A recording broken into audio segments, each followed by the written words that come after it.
ప్రియమైన ఈ దేశ బానిసలారా,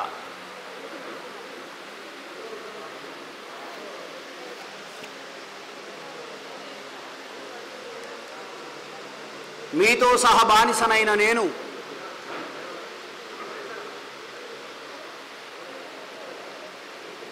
ఈరోజు మహాత్మా జ్యోతిరావు పూలే, డాక్టర్ బాబాసాహెబ్ బిఆర్ అంబేద్కర్ గారి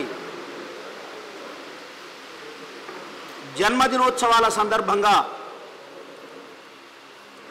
ఏర్పాటు చేసిన జిల్లా సదస్సు కార్యక్రమం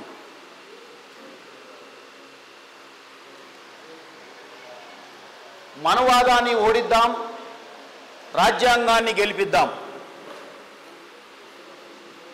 అనే అంశం పైన నిర్వహిస్తున్న ఈ సదస్సుకు విచ్చేసిన మీ అందరికీ, వేదికపై కూర్చున్న పెద్దలు, నాయకులు, ప్రధానంగా కేవీపీఎస్ రాష్ట్ర ప్రధాన కార్యదర్శి తమ్ముడు స్కైలాబ్ బాబా, ఇక మిగతా మిత్రులందరికీ పేరు నాకు తెలియదు, చాలామందివి, ఏమనుకోవద్దు. మీ అందరికీ కూడా జై భీములు తెలియజేస్తూ ఉన్నాను. మిత్రులారా, ఇప్పుడు సరిగ్గా 8 అవుతుంది టైం. ఎలక్షన్ కోడ్ ఉంది కనుక 10 గంటలకు మనం సభ ముగించుకోవాలి. స్కైలాబ్ నాకు ఇచ్చిన టైం 45 నిమిషాలు. ఫస్టే చెప్పిన అన్న 45 నిమిషాలు మాట్లాడు చాలన్నాడు. ఎందుకంటే మనకు మైక్ ఇస్తే చాలా ఎక్కడికో పోతాం కదా, అందుకే మొదలే చేసిండు ఒక రాయి అట్లా, నువ్వు ఎక్కడికో పోతావు నాయన, 45 నిమిషాల దగ్గర ఫుల్ స్టాప్ అన్నాడు.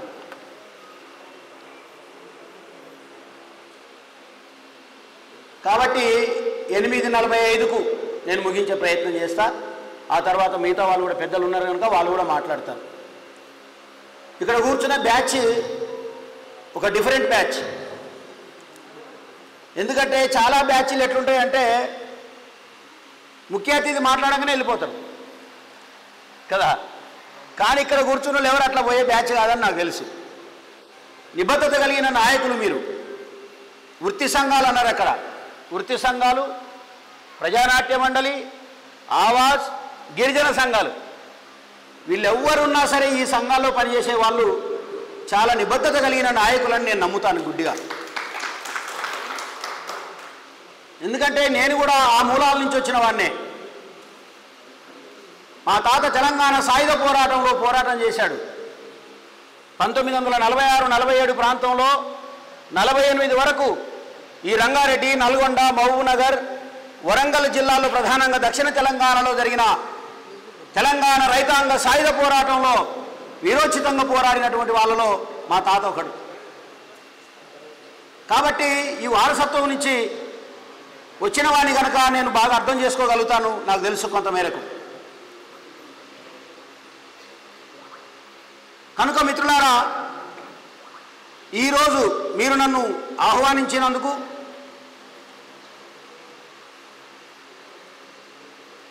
ఎంతో కొంత న్యాయం చేసే ప్రయత్నం చేస్తాను. చాలామంది ఏమనుకుంటారంటే ఇక్కడ మాట్లాడే వాళ్ళం గొప్ప వాళ్ళం అనో, మీరు ఎదురుగా కూర్చున్నారు కాబట్టి తక్కువ వాళ్ళని కాదు. మాకంటే ఎక్కువ మాట్లాడగలిగే వాళ్ళు మీలో ఉన్నారు, మాకంటే ఎక్కువ మేధావులు కూడా మీలో ఉంటారు. కానీ ఒక్కొక్కరికి ఒక్కొక్క టైం వచ్చింది. ఇప్పుడు నాకు టైం వచ్చింది, అవునా కదా? కాబట్టి ఇప్పుడు మీరు వినాల్సిందే, నేను చెప్పాల్సిందే. ఏదన్నా క్వశ్చన్ ఆన్సర్స్ ఉంటే లాస్ట్ ఒక 5 నిమిషాలు మీకు టైం ఇస్తాను. అప్పుడు మీరు నన్ను ప్రశ్నలు అడగొచ్చు, నేను సమాధానం ఇస్తాను. ఇకపోతే మొదటి మాట, నేను మిమ్మల్ని సంబోధించాను. చాలామంది ఇట్లా చూస్తున్నారు నా వైపు. మొదటి డైలాగ్కే ఏమన్నాను? ప్రియమైన ఈ దేశ బానిసలారా, మీతో సహబానిసనైన నేను అన్నాను. మీరు అనొచ్చు, అన్నా పొద్దు సమానం మేము ఫైటింగ్ చేస్తూ ఉంటాం, ఏ అన్యాయం జరిగినా మేము పోరాటం చేస్తాం, వృత్తి కులాల వాళ్ళ కాంచి మొదలుకుంటే, సంఘాల నుంచి మొదలుకుంటే ఈ సమాజంలో ఉన్న ప్రతి సెక్షన్ను మేము అడ్రస్ చేస్తాం. అట్లాంటి మమ్మల్ని బానిస ఎట్లా అంటున్నావు?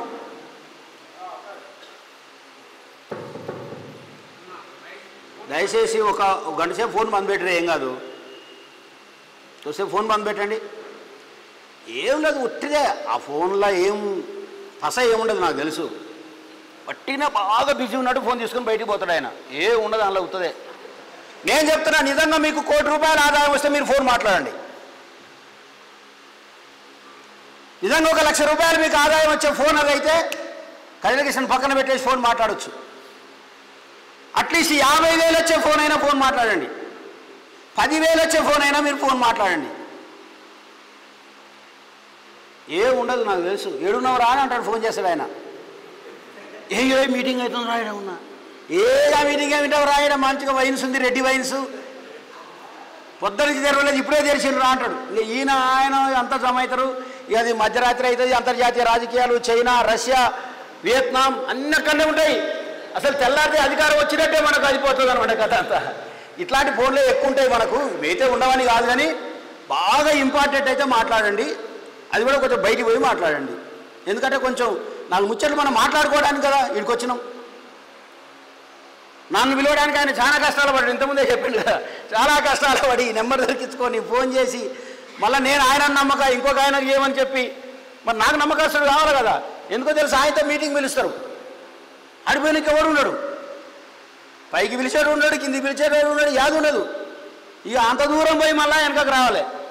ఇట్లాంటి బాధలు చాలా ఉంటాయి. కాబట్టి మొదలే చెప్పినా, మరి మనోడు అక్కడ ఒకటి ఉంటుంది. ఎందుకంటే ఇప్పుడు ఈయన తప్పించుకోవడం వల్ల అక్కడ ఒకటి మనకు ఉండాలి కదా, మంచినీళ్ళు, ఛాయ్ నీళ్ళు పోయడానికి. అందుకు అక్కడ ఒక మళ్ళీ రిఫరెన్స్ ఇచ్చిన. ఇప్పుడు మళ్ళీ అక్కడ కూడా ఏమంటాడు, ఏమన్నా నువ్వు ఇంత దూరం వచ్చి నాకు చెప్పకుండా వచ్చినావు అంటాడు. ఇవన్నీ ఉంటాయి. కాబట్టి చాలా కష్టాల పడి ఇక్కడికి వచ్చిండ్రు. నేను కూడా చాలా కష్టపడి ఇక్కడికి వచ్చినా. కాబట్టి కొంచెం సమయం కేటాయిద్దాం మనం. సబ్జెక్టు చాలా అద్భుతమైన సబ్జెక్టు పెట్టిండ్రు. మీరు కూడా మంచి పొటెన్షియల్, మంచి సత్తా ఉన్నటువంటి క్యాడర్. కాబట్టి మిమ్మల్ని మాట్లాడితే జిల్లాను మాట్లాడినట్టే. మీకు కనుక కరెక్ట్గా ఈ ఇన్ఫర్మేషన్ కనుక సింక్ అయితే ఈ జిల్లా మొత్తానికి వ్యాపిస్తుంది అనేటటువంటి నమ్మకం నాకుంది. కాబట్టి కొన్ని పాయింట్లను మనం స్పష్టంగా డిస్కస్ చేసుకుందాం. మీకు ఉపయోగపడుతుంది. మీరు ఉపన్యాసాలు ఇచ్చే చోట, మీరు ప్రజల దగ్గరికి పోయినప్పుడు, ఈ మనవాదం అనే అంశం వచ్చినప్పుడు, రాజ్యాంగం అనే అంశం వచ్చినప్పుడు కొంత మీకు ఉపయోగకరంగా ఉంటుందని నేను అనుకుంటా ఉన్నాను. కాబట్టి మిత్రులారా, ఎందుకు బానిస అనాల్సి వచ్చింది, ఎందుకు నన్ను నేను కూడా బానిసగా పోల్చుకోవాల్సి వచ్చింది అనేటటువంటి దానికి ఒక చిన్న మాట చెప్తాను. ఏమిటి అంటే, ఇప్పుడు పెట్టిన మాటనే ఏమన్నాడు, మనువాదాన్ని ఓడిద్దాం, రాజ్యాంగాన్ని గెలిపిద్దాం. First point, మనువాదాన్ని ఓడిద్దాం. మనువాదాన్ని ఓడించాలంటే మీకు ఒక సింగిల్ పాయింట్ చెప్తున్నా. మనువాదాన్ని ఓడించాలంటే ఇక్కడ ఉన్న మనం అందరం మనల్ని మనం కోల్పోవాల్సి వస్తుంది. రాసి పెట్టుకొని ఈ మాట చెప్తున్నా. నేను యాజ్ ఏ హైకోర్టు అడ్వకేట్గా 15 సంవత్సరాలుగా సాంఘిక తాత్విక ఉద్యమాల్లో పనిచేస్తున్నటువంటి వాడిగా ఈ మాట చెప్తున్నాను. మీరు మనువాదాన్ని ఓడించాలనుకుంటే మొట్టమొదట నిన్ను నువ్వు కోల్పోవాలా. ఎందుకు నన్ను నేను కోల్పోవాలి అంటే, నా అస్తిత్వమే డేంజరా అని మీరు అడగొచ్చు. 100% మీ అస్తిత్వానికే డేంజర్ మనువాదాన్ని ఓడించడం. ఎట్లా నా అస్తిత్వానికి ప్రమాదం? మనువాదాన్ని ఓడిస్తే నాకు మేలు జరుగుతుంది కదా. మనువాదాన్ని ఓడిస్తే శత్రువులు ఓడించినట్టు కదా. అట్లాంటిది మనువాదాన్ని ఓడిస్తే నా అస్తిత్వానికి ప్రమాదం ఎలా అవుతుంది అనేటటువంటిది ప్రధానమైన ప్రశ్న. ఎందుకు అవుతుంది అంటే, మనువాదము యొక్క మౌలికమైన సూత్రం, మనువాదం యొక్క కేంద్ర బిందువు, మనువాదం యొక్క మౌలిక స్వరూపం మనకు వ్యతిరేకంగా ఉంటుంది అనిపిస్తుంది, కానీ మన జీవితాల్లో అనుక్షణం అనుక్షణం అనుక్షణం మనం అనుసరిస్తున్నది మనువాదమే.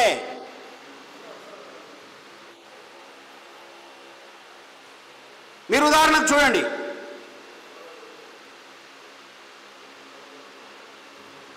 ఇందులో పెళ్ళైన వాళ్ళ చేతులు లేపండి.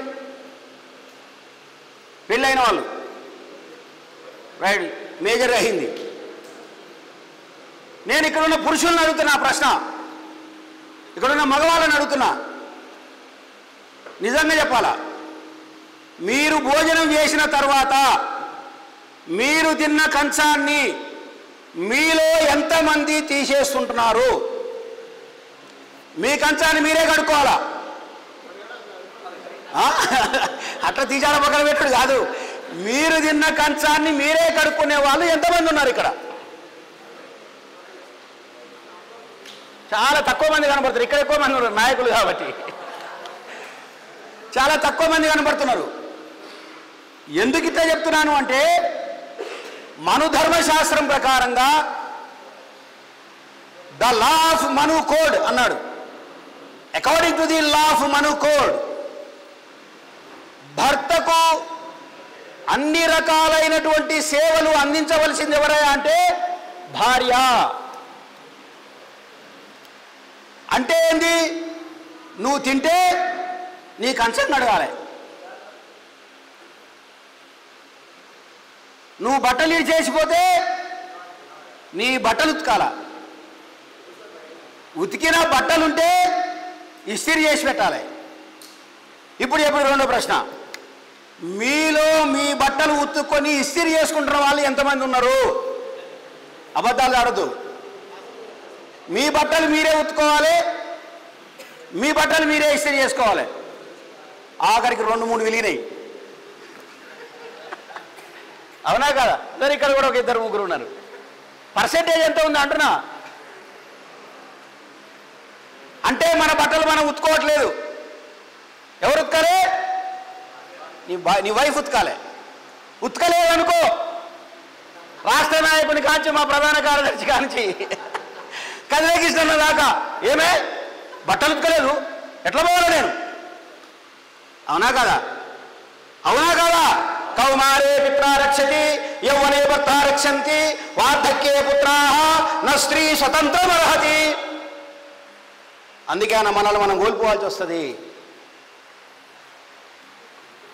As per the Manu, as per the code of Manu, what is the duty of a woman? What is the duty of a wife? What is the duty of a girl? What is the duty of a female? ఏంది దాని మన ధర్మశాస్త్రం ఏం చెప్తుంది? ఏం చెప్తుందంటే, కౌమారే పిత్రా రక్షతి, కౌమారే చిన్నతనములో ఉన్నప్పుడు, పిత్రా రక్షతి తండ్రి యొక్క చెప్పు చేతల్లో ఉండాలి పాప అమ్మాయి. అంటే బాల్య దశలో ఉన్నప్పుడు, ఇంకా పెళ్లి వయసు రానప్పుడు ఒక అమ్మాయి భారతదేశంలో పుడితే ఆ అమ్మాయి తండ్రి యొక్క చెప్పు చేతల్లో ఉండాలి. కౌమారే పిత్రా రక్షతి యౌవనే భర్త రక్షంతి.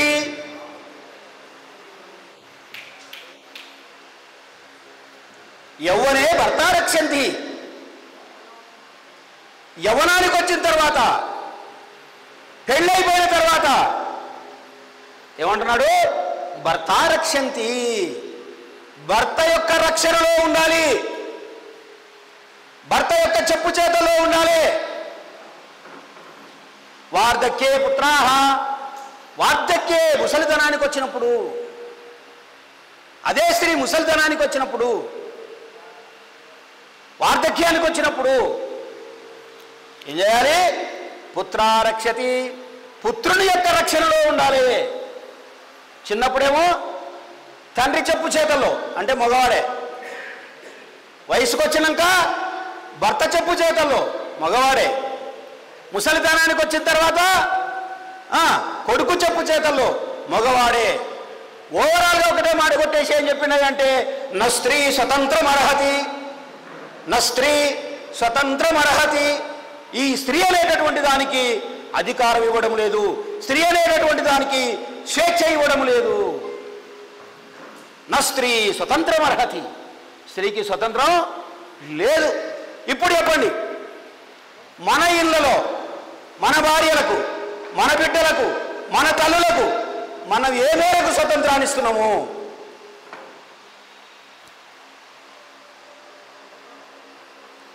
మన ఇంట్లో ఆర్థిక స్వతంత్రం ఉందా? మన భార్యకు, మన బిడ్డకు తను నచ్చిన వాడు, తనకిష్టమైన వాడు, తనకు కావలసిన వాడు, తనకు జత అయిన వాడు, తను మెచ్చిన వాడు పెళ్లి చేసుకునేటటువంటి స్వేచ్ఛ మన ఇంట్లో మనకుందా? మన పిల్లలకుందా? ఉందా?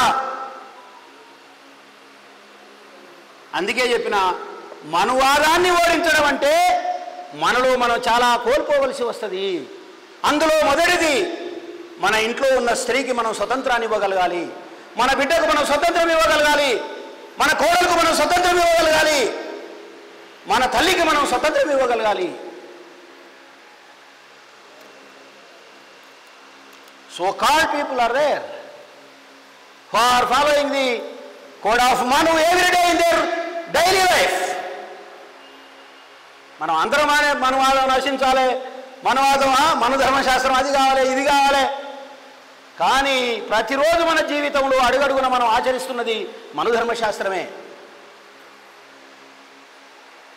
మనువాను మల్ల జనుమెత్తరా, మనువాను మల్ల జనుమెత్తరా, నా బహుజన శక్తి ఏందో చూపిస్తారా. మట్టి బొమ్మలు చేసి ప్రాణం పోస్తావట, పుట్టిగిట్టే తల రాతరా సావంట. మట్టి బొమ్మలు చేసి ప్రాణం పోస్తావట, పుట్టిగిట్టే తల రాతరా సావంట. అవి వయ్య లేకుండా అట్టెట్లా కొడతారు, మడిబట్టన కొరక మెడబట్టి కొరికేస్తా మనువా. మనువాను మళ్ళా జన్మెత్తారా, నా బహుజన శక్తి ఏందో చూపిస్తారా. ఏమంటుండు వాడు? అందుకనే మనువా నువ్వు మళ్ళా జన్మెత్తురా, నీ సంగతి ఏందో చూస్తా అంటుండు. ఎవరు? పాట రాసినోడు తమ్ముడు. నేను అడిగిన ఒకరోజు తమ్ముడు, మా ఇంటికి వస్తే అడిగిన, అరే మళ్ళీ పుట్టేది ఎందుకురా, వాడు చావనే లేదు కదా ఇంకా నేనన్నా. వాడు వస్తే కదా మళ్ళీ పుట్టాలి, వాడు బతికే ఉన్నాడు. ఎట్లా బతుకున్నాడు? కేసీఆర్ రూపంలో బతికే ఉన్నాడు. ఎట్లా బతుకున్నాడు? రేవంత్ రెడ్డి రూపంలో బతుకున్నాడు. ఎట్లా బతుకున్నాడు? తండ్రి రూపంలో బతుకున్నాడు. ఎట్లా బతుకున్నాడు? కొడుకు రూపంలో బతుకున్నాడు. ఎట్లా బతుకున్నాడు? భర్త రూపంలో బతుకున్నాడు. ఎట్లా బతుకున్నాడు? పటేల్ రూపంలో బతుకున్నాడు. ఎవరా పటేళ్ళకి ఎదురు వచ్చి మాట్లాడతావా? మనలో వాళ్ళు సావలేదు. ఇంకా వాడు ఏడు తెచ్చిన తోక అయితే ఉన్నది, ఇట్టిట్ట అంటది. మొత్తం సావలే, వాడు ఏదో తోక ఇట్టిట్టనే ఉంది ఇంకా. కాబట్టి మిత్రులారా, మను ధర్మశాస్త్రాన్ని ఓడించడం అనే మాట అంత సులభమైన మాట కాదు. అది చాలా ధైర్యం కావాలి దానికి. అది కేవీపీఎస్ లాంటి సంస్థలకు ఇట్లాంటి ధైర్యం, సాహసం దాని పుట్టుక నుంచే వచ్చింది. ఎట్లొచ్చింది? కుల వివక్ష వ్యతిరేక పోరాట సమితి. It is an organisation which can fight against the caste discrimination. కుల వ్యవస్థ యొక్క మొదటి రూపం ఏందో తెలుసా? వివక్ష. కుల వ్యవస్థ యొక్క మొదటి రూపం వివక్ష. ఈ వివక్షకు వ్యతిరేకంగా పోరాటం చేస్తూ ఉంటున్నారు వీళ్ళు. కాబట్టి వీళ్ళకు సాహసం, ధైర్యం ఉంది. అందుకే పేరు పెట్టేశారు, మనవాదాన్ని ఓడిస్తాం. ఏ రాజన పాట రాసిండు? మనవాదానికి మరణ శాసనము రాస్తున్నాం ఇదిగో. మరణ శాసనానికి ఏం చేస్తున్నాడా? మనవాదానికి మరణ శాసనం రాస్తున్నాడట. ఎంత గొప్ప మాట తెలుసా అది? దానికి చాలా ధైర్యం కావాలి ఆ మాట అనాలంటే. ఎందుకంటే పొరపాటున నువ్వు ఆ మాట అన్నావు అనుకో, తెల్లారి మీ భార్య వచ్చి చెప్తుంది, చాలే నువ్వు బాగా చంపినావు మనవాదాన్ని, సాయంత్రం వచ్చినాక తెలుస్తుంది నీ ఇంటికాడ నీ కోసం అని చెప్పండి. సో దానికి చాలా ధైర్యం కావాలి ఆ మాట పాడాలంటే, ఆ పాట పాడాలంటే, ఆ రాయాలంటే. ఈ మాట పాడాలంటే కూడా చాలా ధైర్యం కావాలంటున్నా మీకు. మనధర్మాన్ని ఓడిస్తాం.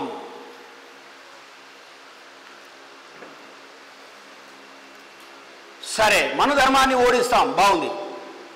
నేను అడుగుతున్నా మిమ్మల్ని అందరినీ ఇక్కడ, అసలు మనుధర్మం అంటే ఏంది? What is the code of Manu? What is the law of Manu? Manu ధర్మశాస్త్రం అంటే ఏంది? మను ధర్మం అంటే ఏంటి? What is the law? మీరు రెండు పెట్టిరుగా, మను ధర్మశాస్త్రం, రాజ్యాంగం. ఇగో రాజ్యాంగం తెచ్చిన, రాజ్యాంగం పట్టుకొచ్చిన మీకు. ఎందుకంటే నేను అక్కడి నుంచి ఇక్కడి నుంచి చదివితే ఏమంటారంటే, ఈ కృష్ణని ఎక్కడి నుంచో తెచ్చి చదువుతున్నారు అని ఆయన అనుకుంటారు.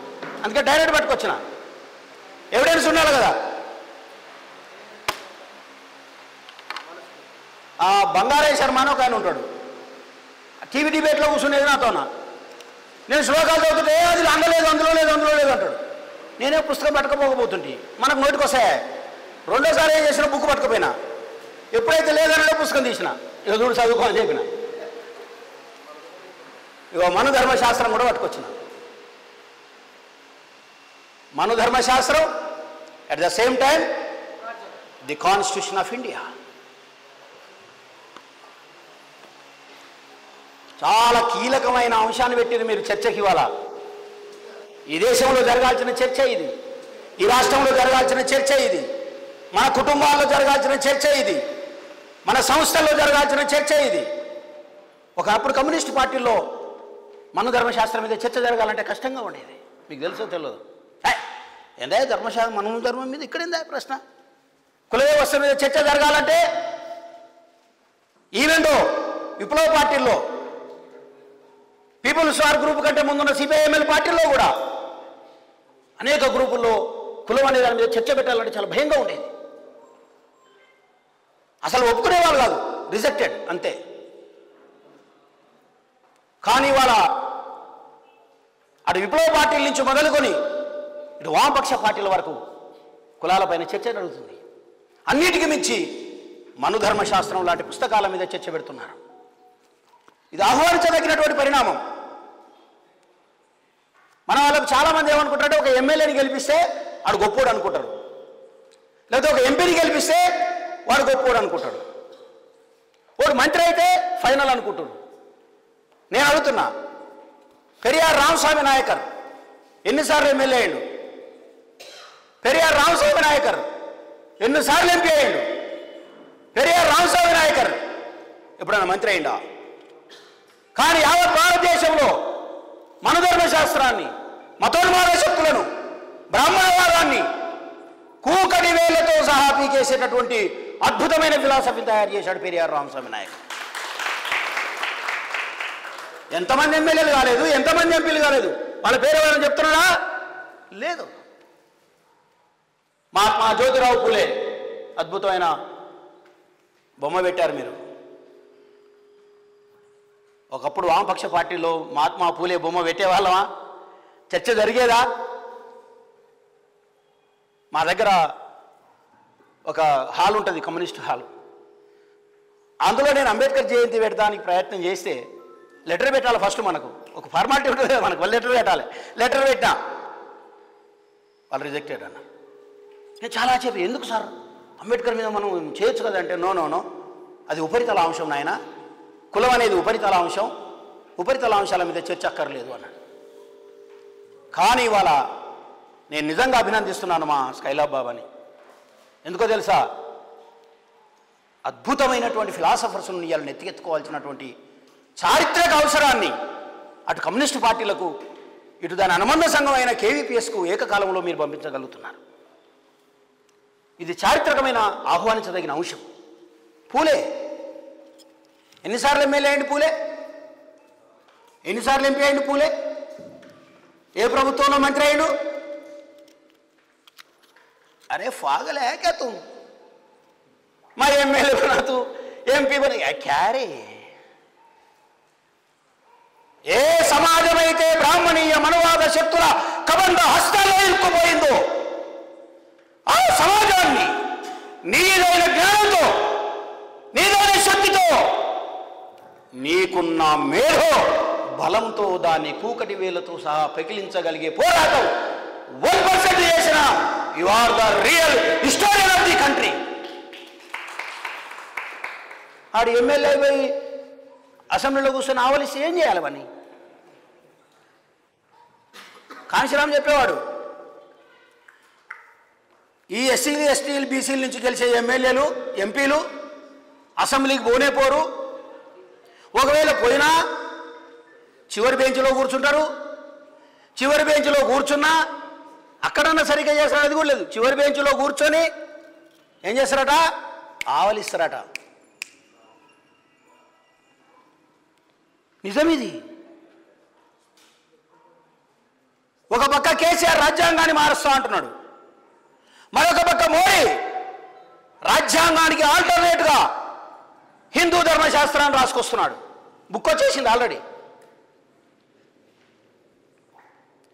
కానీ ఈ ఎమ్మెల్యేలు ఎస్సీల పేరు మీద, ఎస్టీల పేరు మీద, బ్యాక్వర్డ్ క్లాస్ పేరు మీద ఎన్నికైనా, బ్యాక్వర్డ్ క్లాస్ పేరు మీద ఎన్నికలు లేదు ఎందుకంటే వాళ్ళు జనరల్ సీట్లే గెలవాలి.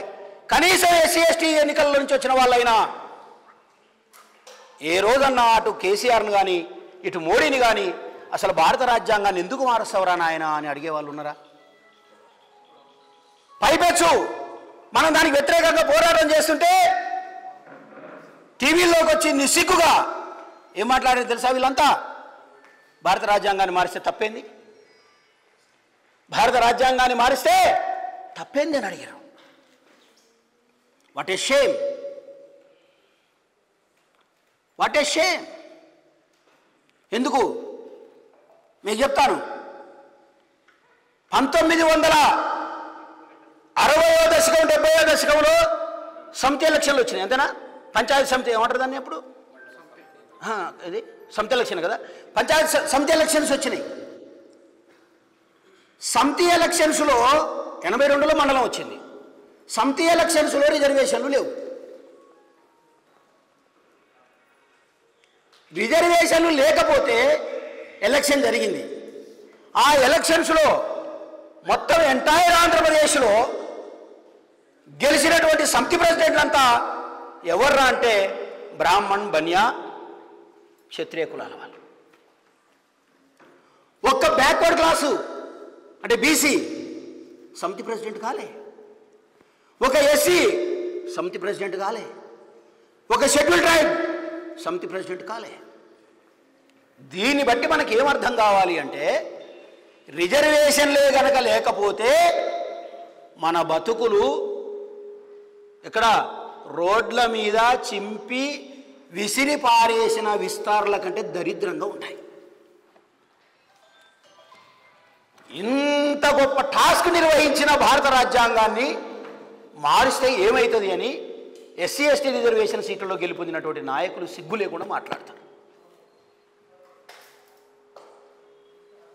ఎందుకా రిజర్వేషన్ సీట్లు అంబేద్కర్ ఇచ్చింది? ఎందుకా బాబాసాహెబ్ అంబేద్కర్ తన మొత్తం పోరాట ఫలితంగా సాధించినటువంటి రిజర్వేషన్ల యొక్క వైఫల్యం ఇదా? అందుకే మిత్రులారా, భారత రాజ్యాంగము మనవాదం అనేటటువంటి సబ్జెక్ట్ను సమాజంలోకి తీసుకెళ్లాల్సినటువంటి అవసరం ఈరోజు ఉన్నది. వాడు అంటున్నాడు, ఏమంటున్నాడు? మళ్ళీ కనుక గెలిస్తే మనుధర్మశాస్త్రమే మా యొక్క రాజకీయ ఎజెండా. ఇప్పుడు నేను అడుగుతున్నా, what is the Manudharma? What is the law of Manu? తెలుసా ఇది ఎంత, ఈ మనుధర్మశాస్త్రం అనేది ఎంత దుర్మార్గం సృష్టించిందో తెలుసా ప్రపంచంలో? మీకు తెలియదు. మనకు ఏమైనా రెండే ముచ్చట తెలుస్తాయి. ఒకటి ప్రధానంగా జరిగే విషయాలు చెప్తున్నా. ఈ రాష్ట్రంలో పరిపాలిస్తున్నటువంటి నాయకులు, వాళ్ళ కుటుంబాలు, వాళ్ళ ఫేస్ ఫిగర్లు చూస్తుంటాం మనం. మీరు చూడురి, రేపటి నుంచి మీరు ప్రయత్నం చేయండి. వన్ వీక్ తమ్ముడు అన్నలారా, నేను ఒకటి చెప్తున్నా, 1 వీక్ ఒక బుక్ పెట్టుకోండి. బుక్ పెట్టుకొని వార్తాపత్రిక కానించి ఈనాడు పత్రిక దాకా అన్నీ కొనుక్కోండి. ఫస్ట్ పేజీలో ఎవరెవరి ముఖాలు కనబడుతున్నాయి. First page ఎక్కువద్దు. ఆంధ్రజ్యోతి తీయండి, ఇటుపక్క కేటీఆర్, ఇటుపక్క హరీష్ రావు, మధ్యలో రేవంత్ రెడ్డి, కింద జగ్గారెడ్డి, ఇటు పక్కన దీపాదాసు మునిషి, దాని కింద సచ్చిచెడి కోమటిరెడ్డి వెంకటరెడ్డి. ఇదే పరిస్థితి కనుక అమెరికాలో ఉంటే పేపర్ తగలబెట్టేస్తారు వాళ్ళు. బ్లాక్స్కు సంబంధించిన వార్తలు ఒక్క వారం గనక పత్రికల్లో రాకపోతే అమెరికా దేశంలో ఆ పత్రికా ఆఫీసులను తగలబెట్టేస్తారు. అందుకే బానిసలారా అన్న. We are not that much of aware. మన జీవితాలకు సంబంధించిన, మన నాయకులకు సంబంధించిన, మన ప్రాతినిధ్యానికి సంబంధించిన, మన రిప్రజెంటేషన్కు సంబంధించినటువంటి అంశాలు పత్రికల్లో రాకపోయినా, టీవీలో రాకపోయినా, చర్చల్లోకి రాకపోయినా కూడా మనం హ్యాపీగా ఎంజాయ్గా జీవితం గడపగలుగుతున్నాం. అందుకే మనం బానిసలం.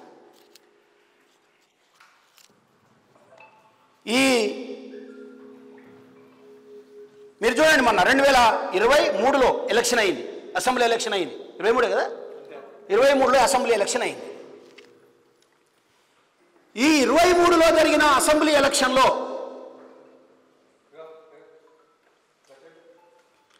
ఈ 2023 సంవత్సరంలో జరిగిన అసెంబ్లీ ఎలక్షన్లో చర్చకొచ్చినటువంటి అంశాలు ఏంటివి? ఓట్లను ఏ అంశాల ప్రాతిపదికన అడిగారు? ఎప్పుడైనా ఆలోచించరా?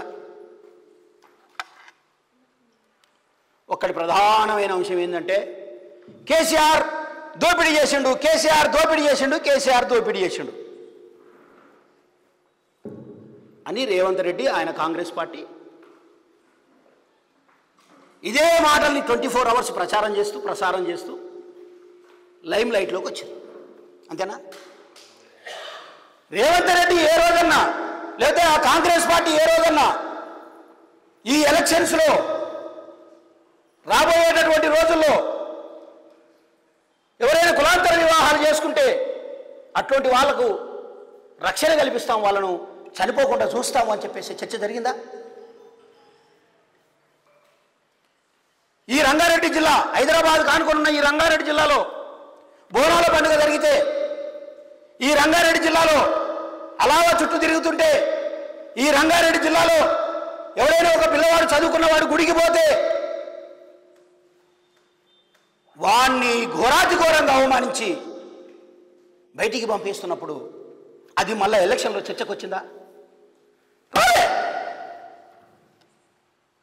There is no discourse, there is no debate in election campaign on the caste discrimination. అంటే ఎలక్షన్ అయిపోయినాక మనం మాట్లాడుకోవచ్చు హ్యాపీగా, ఎన్ని గంటలైనా మాట్లాడవచ్చు. కానీ ఎలక్షన్లో ఈ అణగారిన జాతులు, ఎలక్షన్లో ఈ వివక్షకురైతున్న జాతులు, ఎలక్షన్లో ఈ కుల ప్రాతిపదికన ప్రతిరోజు పీడింపబడుతున్న జాతులు ఆ అంశాన్ని ఎందుకు ఎలక్షన్ల యొక్క ఎజెండాగా మార్చలేకపోతున్నాయి? అవునా కాదా నా పాయింట్? అంటే మన కుల వివక్ష మీద చర్చ లేకుండానే, మన బిడ్డల భవిష్యత్తు మీద చర్చ లేకుండానే ఈ దేశంలో జరుగుతున్నటువంటి కులాంతర వివాహాలు చేసుకున్న వాళ్ళ మీద అత్యాచారాలు జరుగుతున్న దాని మీద ఏ విధమైనటువంటి చర్చ లేకుండానే ఎలక్షన్ జరిగిపోయింది. ఇప్పుడు మరి ఎక్కడ జరగాలి చర్చ? I would like to discuss very more important questions before you. చాలా ఇంపార్టెంట్ ప్రశ్నలు నేను చెప్పేవి. ఒక కుల వివక్ష మీద, ఒక కులాంతర వివాహాల మీద, లేదా ఈ దేశంలో జరుగుతున్నటువంటి మతం పేరు మీద జరుగుతున్నటువంటి వివక్ష మీద ఎక్కడ చర్చ జరగాలి? సమాజంలో జరగాలి, అసెంబ్లీలో జరగాలి, అంటే శాసన వ్యవస్థలో జరగాలి, మూడోది ఎలక్షన్లో జరగాలి. ఎలక్షన్లో లేదు, శాసనసభ వ్యవహారాలు అసలే ఉండదు. ఇక మూడోది సాంఘిక వ్యవహారాలు.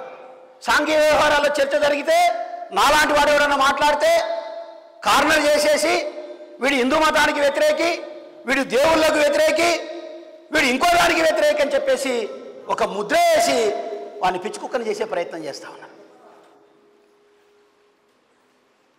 అంటే కేవలం అభివృద్ధి అనేటటువంటిది మానవుని కుల వివక్ష నుంచి దూరం చేయగలదా? ఉదాహరణకు చూద్దాం. బాబు జగ్జీవన్ రామ్ అని ఒక ఆయన ఉన్నాడు. ఏం పేరు? బాబు జగ్జీవన్ రామ్. ఈ బాబు జగ్జీవన్ రామ్ అనే ఆయన యొక్క ఆస్తి ఎంత అంటే స్వాతంత్ర్యం వచ్చే నాటికే 350 కోట్లు. స్వాతంత్రం వచ్చినాక కాదు, స్వాతంత్ర్యం వచ్చే నాటికే 350 కోట్ల ఆస్తి ఉంది. ఆయనకు పరిశ్రమలు ఉన్నాయి. ఆయన ఉప ప్రధానమంత్రి అయ్యాడు. ఉప ప్రధానమంత్రి అయిన తర్వాత స్వామి సంపూర్ణానంద అనే ఒక వ్యక్తి యొక్క విగ్రహాన్ని ఆవిష్కరించడానికి ఈయన పోతే ఆ విగ్రహ ఆవిష్కరణ జరిగి వెనకకు వచ్చిన తర్వాత బ్రాహ్మణులు ఆ విగ్రహాన్ని పాలతో, నేలితో, నీళ్లతో సంప్రోక్షణ చేసి పరిశుద్ధం చేసుకున్నారు. ఒకవేళ డబ్బే కనుక కుల వివక్షణ పోగొడుతుందంటే, అభివృద్ధి కనుక కుల వివక్షణ పోగొడుతుందంటే, సంపద కనుక కుల వివక్షణ పోగొడుతుందంటే అప్పుడు జగ్జీవన్ రావుకు కుల వివక్ష ఉండకూడదు. చూడండి మీరు. అంటే మెదడు బ్రాహ్మణవాదంతో నిండిపోయిన తర్వాత, మెదడు మనవాదంతో నిండిపోయిన తర్వాత డబ్బు, సంపద అనేటటువంటిది నీకు ఒక సోషల్ స్టేటస్ను, సాంఘిక హోదాను కల్పిస్తుందంటే నేను నమ్మను. కాబట్టి బలంగా మెదడు మీద పనిచేయవలసినటువంటి అవసరం ఉంది. మనమంతా మన సంఘాల వాళ్ళు, మన వ్యక్తులు, మేధావులు, ఇంటెలెక్చువల్స్, ఆలోచనాపరులు, ప్రజాస్వామ్యవాదులు, పోరాట నాయకులు సామాజిక అసమానతల పట్ల కేవలం సానుభూతి ఉంటే సరిపోదు. దానికి సంబంధించినటువంటి మెదడు పైన బ్రాహ్మణవాదం యొక్క ప్రభావానికి మించినటువంటి ప్రభావాన్ని మనం చూపించగలగాలి. షల్వి చేయగలుగుతున్నావా? This is the basic default in our society. సరే, మళ్ళీ మొదటికి వస్తాను. మహాత్మా జ్యోతిరావు ఫూలే ఆయన ఏ ఎమ్మెల్యేలు ఎక్కడ గెలవలే, కానీ భారతదేశంలో 1873 నాటికి ఏదైతే ఈ మతోన్మాదం అనేటటువంటిది, అది హిందూ మతోన్మాదం అనే పేరుతో ఈ దేశంలో పెచ్చరిల్లిపోతున్న సందర్భంలో దానికి ఒక్కడు ఎదురుగా నిలబడి మీరు చేస్తున్నదంతా అమానవీయము, ఇది దుర్మార్గము, దీన్ని కొనసాగించడానికి నేను ఒప్పుకోను అని ఎదురు తిరిగి పోరాటం చేసి 1848 నుంచి 52 ఒక 4 సంవత్సరాల్లో 18 పాఠశాలలు పెట్టి గులాంగిరి అనే పుస్తకాన్ని రాసి మొత్తం యావత్ భారతదేశ కుల వ్యవస్థలో పరిసర్జనలు సృష్టించారు మహాత్మా జ్యోతిరావు ఫూలే. అందుకే ఇప్పుడు ఫూలేను మనం మన తాత అని చాలా గర్వంగా తలెత్తుకొని చెప్పగలుగుతున్నాం. మిత్రులారా, కాబట్టి వ్యవస్థ యొక్క రూపాలలో ఎక్కడ అసమానత ఉంటుందో, ఎక్కడ వివక్షత ఉంటుందో అక్కడ మనం పనిచేయవలసినటువంటి అవసరం ఉంటుంది. సో ఇప్పుడు చెప్తాను, what is the law of Manu. Time 45 minutes అయిపోగానే చెప్పు తమ్ముడు. What is the law of Manu? Manu ధర్మశాస్త్రం అంటే ఏంది? ఇది సృష్టించిన ఒక భయంకరమైన విధ్వంసాన్ని మీకు చెప్తా. ఈయన సుమతి భార్గవ అనే బ్రాహ్మణుడు రాశాడు ఈ పుస్తకాన్ని. పేరేం పేరు? సుమతి భార్గవ. చాలామంది తెలియకపోవచ్చు, నాకు తెలిసి 90% తెలియదు. మనుధర్మశాస్త్రం రాసినోడి పేరు సుమతి భార్గవ అనే బ్రాహ్మడు.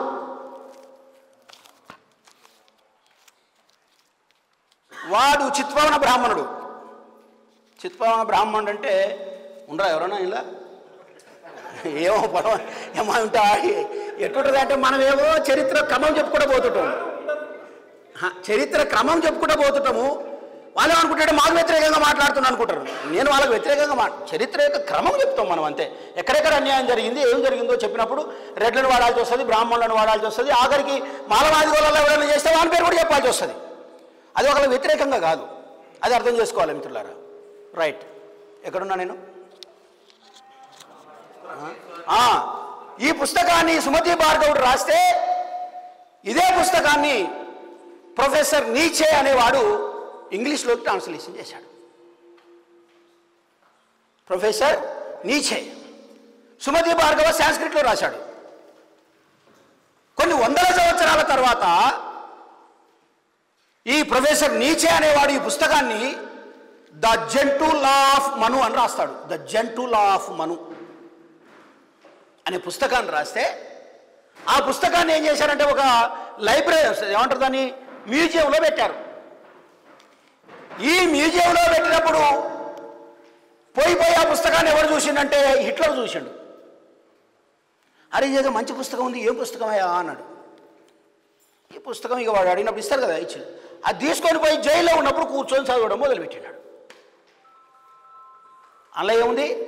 Super man theory. Super man theory అంటే ఏంటిది? మనం అందరం సమానమైన మనుషులం కాదు, ఈ మనుషుల్లో కొంతమంది సూపర్ మ్యాన్లు ఉంటారు.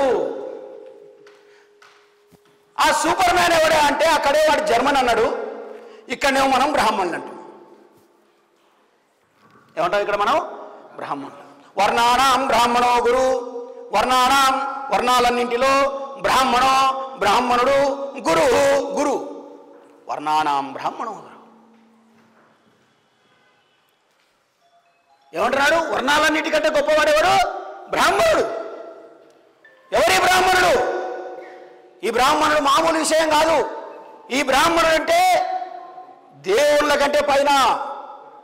దేవుడు అంటే క్రియేటర్, సృష్టికర్త, ఆయన కంటే పైన ఉన్నాడు ఈయన. అది బ్రాహ్మణుడి యొక్క గొప్పతనం. ఎట్లా? సమస్త లోకం దైవాధీనం, దైవాధీనం తు మంత్రాధీనం, తన్మంత్రం బ్రాహ్మణాధీనం, బ్రాహ్మణో మమ దేవత. ఎంత ముదుగు రాశాడు తెలుసా? నాకు తెలిసి మార్క్స్ కూడా ఇంత మంచిగా రాయకపోవచ్చు. మార్క్స్ దేవుడితో బాకి తుట్టాలి కదా. ఉదయం కుండలు చేస్తే, మధ్యాహ్నం రచనలు చేస్తే, సాయంత్రం వేటకపోతే రాత్రికి నాటకాల్లో పాల్గొనొచ్చు అంటాడు కార్ల్ మార్క్స్. కుల వివక్షకు వ్యతిరేకంగా పోరాటం చేస్తుంది మార్క్సిజం అని చెప్పడానికి ఈ సింగిల్ సెంటెన్స్ చాలు.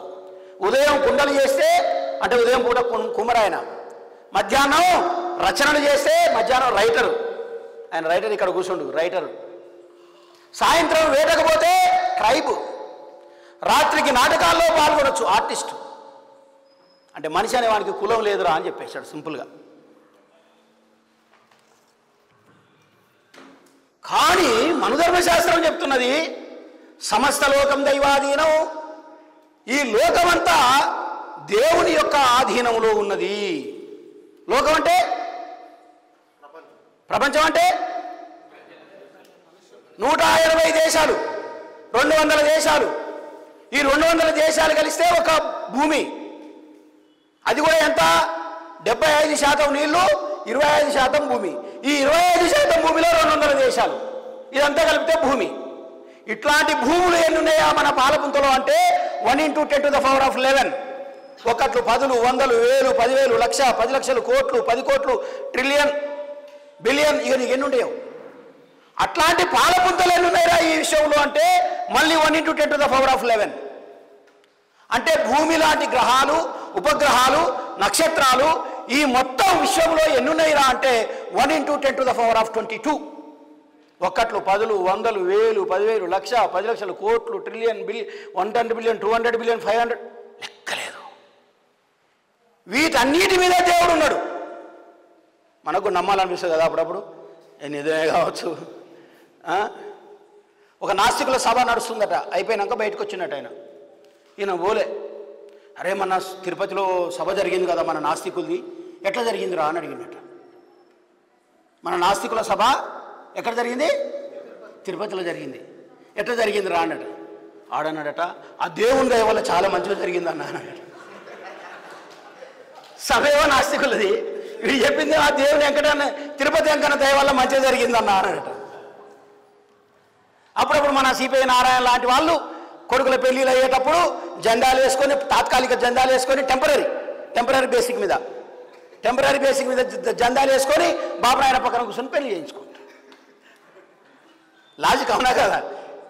సో అప్పుడప్పుడు మనకు కూడా నమ్మాలనిపిస్తుంది, దేవుడు ఉన్నాడేమో అనిపిస్తుంది. ఆర్యత్రుడు సమస్త లోకం దైవాధీనం, ఈ లోకం మొత్తం దేవుని యొక్క ఆధీనంలో ఉంది. అంటే కింద లోకం ఉంది, దానిపైన దేవుడు ఉన్నాడు. దైవ ఆధీనంతో మంత్రాధీనం. ఆ దైవం ఎవరి ఆధీనంలో ఉన్నాడా అంటే మంత్రం యొక్క ఆధీనంలో ఉన్నాడు. దైవాధీనంతో మంత్రాధీనం. కింద లోకం, లోకం మీద దేవుడు, దేవుని మీద మంత్రం. ఆ మంత్రం ఏమంటున్నాడు? తన్మంత్రం బ్రాహ్మణాధీనం. ఆ మంత్రం మా యొక్క ఆధీనంలో ఉన్నది. అంటే ఫస్ట్ లోకం, లోకం మీద దేవుడు, దేవుని మీద మంత్రం, మంత్రం మీద బ్రాహ్మణుడు. బ్రాహ్మణో మమ దేవత. ఎంత కెపాసిటీ ఉంది తెలుసా వానికి? బ్రాహ్మణో మమ దేవత, బ్రాహ్మణులమైన మేమే దేవుళ్ళము అన్నాడు. పిచ్చుకొడుకులారా, మీరు వెంకన్న స్వామి, రాముడు, కృష్ణుడు వీళ్ళందరూ దేవుడని మొక్కుతున్నారా? వాళ్ళు కాదురా, వాళ్ళంతా మా కింద ఉంటారు. They are subordinate to us. మేము ఎట్లా చెప్తే అట్లా వినాలే. కౌసల్య సుప్రజ రామ పూర్వ సంధ్య ప్రవర్తతే ఉత్తిష్ట నరశార్థూల కర్తవ్యం దైవమాహినికం. ఉత్తిష్టోత్తిష్ట గరుడధ్వజ ఉత్తిష్ట కమలాకాంత త్రైలోక్యం మంగళం కురు. పండుకున్న ఎంకన్నా కొంచెం లే లే లే అంటాడు. అంటే ఇడు లేమంటే లేస్తాడు, ఇడు పండుకోమంటే పండుకుంటాడు. ఉనే గాడ్, ఉనే భగవాన్. అవునా? పండుకోమంటే పండుకుంటాడు, లేమంటే లేచాడు. దేవుడు అవుతాడు, పనికి మనోడు అవుతాడు. అదే సాయంత్రం సుప్రభాతం అంటే ఏందనుకుంటారు మీరు? ఏంది అర్థం? అదే దానికి అర్థం. కమలా కుచూచుక కుంకుమతో నియతారు నితాతుల నీలతను విజయీ భవ వెంకట శైలపతే. అయ్యా స్వామి, నువ్వు ఆదమనిషి నిద్రపోయి వండుకున్నావు, రాత్రి లేట్ అయిందేమో, జరలే తవ సుప్రభాతం. పొద్దుముకల మళ్ళా వండబెడతారు. పొద్దుముకల్లో తొట్టెళ్ళేస్తాడు, పొద్దుగాల లేపి కూర్చోబెడతాడు. ఏమి బామ్మడితే అరా దేవుడు అంటే ఏమన్నా? ఏందే అమ్మ అన్యాయం పాడువాడా? వార్డు మెంబర్ కంటే అన్యాయం అయిపోయింది దేవుని పరిస్థితి. అందుకే వాడు సమస్త లోకం దైవాధీనం, దైవాధీనం తు మంత్రాధీనం, తన్మంత్రం బ్రాహ్మణాధీనం, బ్రాహ్మణో మమ దేవత. ఇటువంటి శ్లోకాలు రాసి సూపర్ మ్యాన్ ఉండని చెప్పిండు. ఆ సూపర్ మ్యాన్ ఎవరంటే బ్రాహ్మణుడు అని చెప్పిండు. ఆ బ్రాహ్మణుడు దేవునికి ప్రతిరూపం అని చెప్పాడు. ఇది వాడు చదివాడు. ఎవరు? హిట్లర్. వాడేమన్నాడంటే ఎస్ నిజమే, ఇండియాలో బ్రాహ్మణుడు సూపర్ మ్యాన్ అయితే జర్మనీలో జర్మన్స్ సూపర్ మ్యాన్. యూదులు పనికి మాలే వాళ్ళని చెప్పేసి యూదులను నిట్టనిలువున 1,00,000 మందిని కూచకొత కోశాడు. ఉచ్చకొత కోసి మంచూరియా మీద దాడి చేసి ఇతరత్ర వేరే రాజ్యాల మీద ఉసిగొలిపి త్రైపాక్షిక కూటమి పెట్టి త్రైపాక్షిక ఒడంబడిక ఏర్పడి ఏమైంది? రెండవ ప్రపంచ యుద్ధం వచ్చింది. రెండవ ప్రపంచ యుద్ధం వస్తే 1,50,000 మంది ఏమయ్యారు? వికలాంగులయ్యారు. 1,00,000 మంది ప్రాణాలు కోల్పోయారు. 1,50,000 మంది దిక్కు దివానా లేకుండా పోయారు. ప్రపంచంలో కొన్ని లక్షల మందిని విక్టిమైజ్ చేసినటువంటి చరిత్ర ఎవరికి ఉందంటే ఈ మనుధర్మశాస్త్రానికి ఉంది.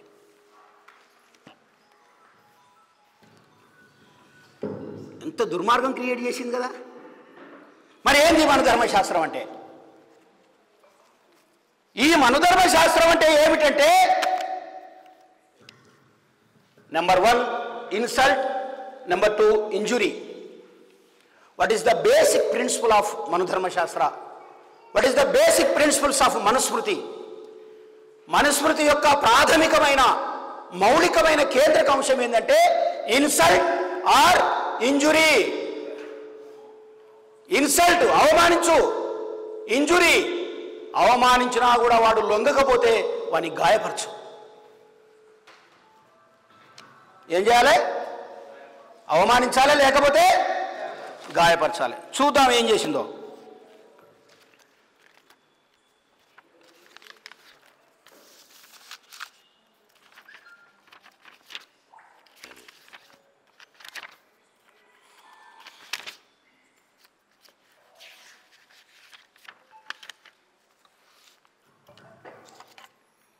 మనుధర్మశాస్త్రం 2వ అధ్యాయం 27వ శ్లోకం. మనుధర్మశాస్త్రం 2వ అధ్యాయం 27వ శ్లోకం. ఎందుకంటే ప్రూఫ్ కావాలి కదా. కజరకృష్ణ బట్టి నేను వేగ్గా మాట్లాడుతానంటే నమ్మకపోవచ్చు మీరు. మనం ఎంత ప్రోగ్రెసివ్ వాదులమైనా సరే ఒక్కోసారి నమ్మలేము. అందుకే ఎవిడెన్స్ ఇస్తున్నా, అధ్యాయంతో సహా చెప్పాను. ఏం చెప్పాడు చూద్దాం. మంగళ్యం బ్రాహ్మణస్య స్యాత్ క్షత్రియస్య బలాన్వితం వైశ్యస్య ధన సంయుక్తం శూద్రస్య చూ జుగుప్సితం. సిగ్గు శరమున్నోడు ఎవడన్నా ఈ శ్లోకం విన్న తర్వాత ఎస్సీలు బీసీలు మళ్ళీ మనుధర్మశాస్త్రం కావాలని అంటాడా? ఏమన్నాడు? అవమానం, ఇన్సల్ట్ అన్నాను కదా. ఎట్ట ఇన్సల్ట్ చేస్తుండో చూడు వాడు. ఏమంటుండో? మాంగళ్యం బ్రాహ్మణస్య. ఒక పేరు పెట్టేటప్పుడు బ్రాహ్మణునికి మంగళప్రదమైన పేరు పెట్టాలి. అందుకే వీర వెంకట సుబ్రహ్మణ్య శర్మ కాదా, పరమానందయ పరమ ధర్మ శ్రీ శ్రీ శ్రీ శ్రీ వెంకట నరసింహశాస్త్రి. నీ అమ్మ వెంకట కూడా కాదు, వెంకట నరసింహశాస్త్రి. అందుకే వాళ్ళకు మంగళప్రదమైన పేరు పెట్టాలా? నాకు చెప్పుండే ఇక్కడ కూర్చున్న వాళ్ళు ఎవరైనా, నేను ఎవరికి వ్యతిరేకం కాదు, ఈ దేశంలో ఉన్న వివక్షకు వ్యతిరేకం. నేను ఎవరికి వ్యతిరేకం, ఏ కులానికి ఏ మతానికి వ్యతిరేకం కాదు. ఎక్కడ అసమానత ఉండొద్దని కోరుకునేవాడిని నేను అడుగుతున్నా. ఇక్కడ కూర్చున్న వాళ్ళలో ఎవరన్నా ఒక్క బ్రాహ్మణి పేరు పెంటయ్య అని ఉండడం చూసిర్రా మీరు? ఉండదు కూడా. భలే చెప్పిన ఆయన. ఎందుకంటే శాస్త్రం చెప్తుంది, ఒరే వెదవల్లారా, బ్రాహ్మణుడికి ఏం పేరు పెట్టాలి? మాంగళ్యం బ్రాహ్మణస్య. బ్రాహ్మణుడికి మంగళప్రదమైన పేరు పెట్టాలా? స్యాత్ క్షత్రియస్య బలాన్వితం, స్యాత్ క్షత్రియస్య బలాన్వితం. అలాగే క్షత్రియునికి బలంతో కూడిన పేరు పెట్టాలి. బలంతో కూడిన పేరు ఏంది? బలంతో కూడిన పేరు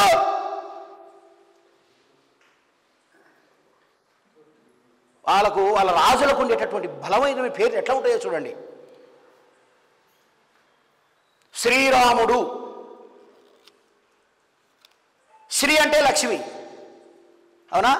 శ్రీరాముడు లక్ష్మిని తన యందు ఇముడ్చుకున్నటువంటి వాడు. ధైర్యం ఎంత బలం, ఎంత బలంగా ఉంటుంది. నాకు ఒక డి పరిచయం ఉండే కడప జిల్లా, ఆయన పేరు పిచ్చయ్య. నా దగ్గర తీసుకొచ్చేటప్పుడు ఆయనకు ట్రాన్స్ఫర్ అవసరం ఉంటే నా దగ్గరకు వచ్చి పరిచయం చేసుకునేటప్పుడు, సార్ మీ పేరు ఏంటంటే సప్పుడు చేస్తలేడు.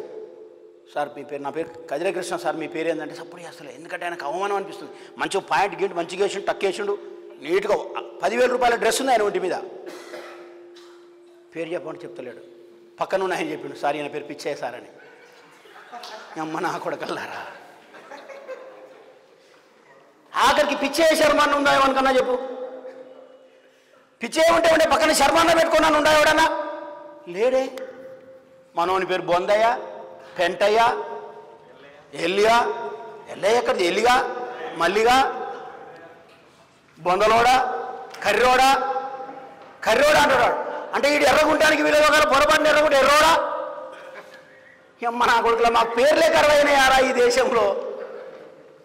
ఇన్ని పేర్లుండే మన ఆయన మాత్రం మంచి పేరు పెట్టింది, కృష్ణయ్య అని. ఆయనకి ఏమనిపించిందో, ఈ కొడుకు అక్కడ పోతే ఆగమవుతాడు అనుకున్నట్టున్నాడు, కృష్ణయ్య అని పెట్టిండు మంచిగా. అందుకే ఎవరైనా ఎక్కువ తక్కువ మాట్లాడితే నా పేరు కృష్ణరావు ఏమనుకుంటారు మీరు అంట. అంటే వీడు మనోడే వేరే బ్యాచ్ మనదే, కానీ ఏదో పొరపాటు అవతలిపోయింది అన్నట్టు. అదే కదా, ఏదో పొరపాటున జేమ్సో ఏమైందే. నేను లాస్ట్కి 5 నిమిషాలు టైం ఇస్తాను మీకు, డోంట్ వరీ. మీకు ఏ అనుమానం ఉన్నా నేను రెడీగా ఉన్నా. జేమ్స్ అని ఉందనుకో, ఏ క్రిస్టియన్ రా భయ్, అమెరికా నుంచి పైసలు వస్తున్నాయి అందుకే మాట్లాడుతున్నట్టు. ఒకసారి నేను టీవీ 9 ఇట్టే మాట్లాడుతుంటే వాడు ఫోన్ కాల్లోకి వచ్చి అంటాడు, నాకు అమెరికా నుంచి పైసలు మస్తుగా వస్తున్నాయి అందుకే ఇట్లా మాట్లాడుతున్నాను. నేను లైవ్లో చెప్పిన నా account number, IFSC code, branch, ఇవ్వ చూసుకొచ్చుకోపోరా అని చెప్పిన. ఇయ్యాడు రూపాయి లేదు, అలా 450 రూపాయలు ఉంటాయి. మినిమం బ్యాలెన్స్ కూడా మెయింటైన్ చేయను నేను. ఎక్కడి నుంచి వచ్చినాం మనం, ఎక్కడి నుంచి పోతున్నాం? వీడు చెప్తున్నాడు, సాత్ క్షత్రియస్య బలాన్వితం వైశ్యస్య ధన సంయుక్తం. వైశ్యస్య, వైశ్యుని యొక్క పేరు ఎట్లా ఉండాలి? ధన సంయుక్తం. వైశ్యుని పేరు ఏముండాలట? డబ్బును చూపించేటటువంటి పేరై ఉండాలా. ఇండికేషన్ ఆఫ్ వెల్త్, సంపద. అందుకే ఏం పేరు పెడతారు మన వాళ్ళు? వెంకటేశ్వర గుప్తా, అవునా కదా? శ్రీనివాస గుప్తా. చూసిరా, రామయ్య పంతులు, కృష్ణయ్య శాస్త్రి, రాఘవ శర్మ, ఇక్కడికి వస్తే ఈయన పేరు శ్రీనివాస గుప్తా. గుప్తమై ఉన్నది, డబ్బు ఉంది దీనికాడ. అటు బలిబత్తలు ఉన్నా సరే గుప్త అంటే ఏమని గుప్తరా అంటాడు, పైసలు బాగున్నట్లు లెక్క. వైశ్య ధన సంయుక్తం, అసలు పాయింట్ ఇక్కడికి వస్తాయి. శూద్రస్య తు జుగుప్సితం, మరి శూద్రుడి పేరు ఎట్టుడాలరా?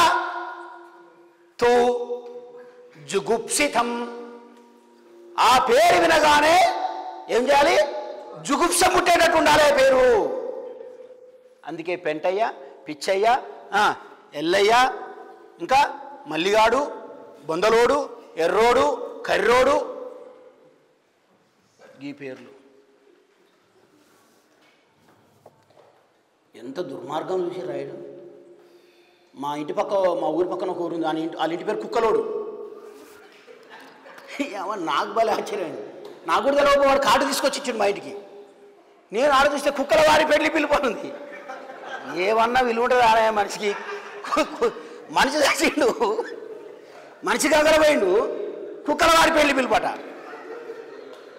నాకు ఒక్కడిని చూపిరా, రెడ్డోడిని, కమ్మోని, వెల్మోని, బాబనోని, కుక్కలోడున్నో ఇంటి పేరు ఒక్కరిని చూపిరు నాకు. అందుకే బూటు తీసుకొని అమ్మడే చేసి బూటు చూపించాలి. కుక్కలోడు కాదురా నేను, ఏమనాలి?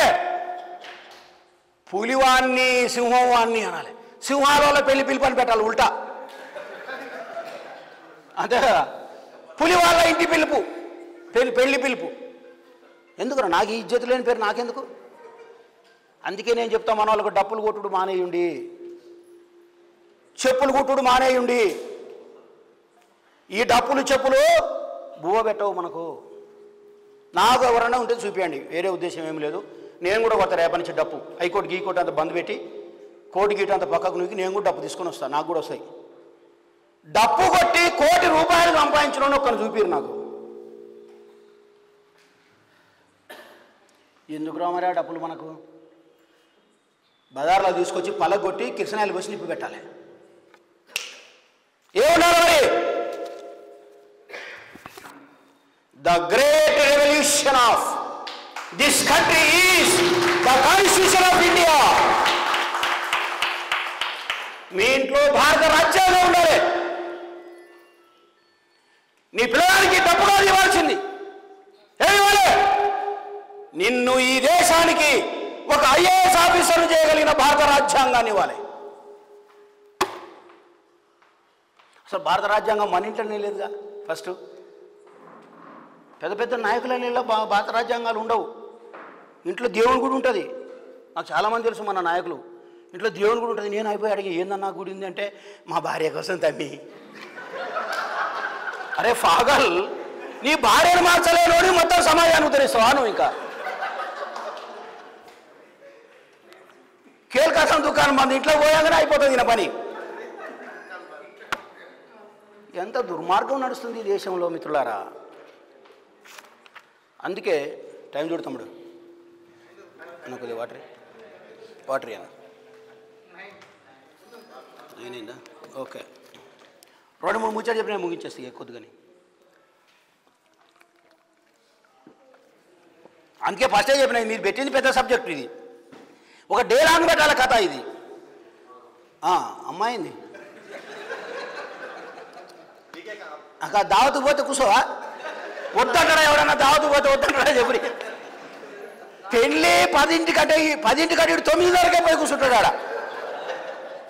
పెళ్లి చూడండి, నా మన్ను చూడాడు. ఎప్పుడు స్టార్ట్ అవుతుందా అని అటువైపే కూర్చుంటాడు. ఇది ఈత పోవాలి, రప్పరప్ప 2 లక్షలు లేకపోయి ఆడ కూర్చోవాలి.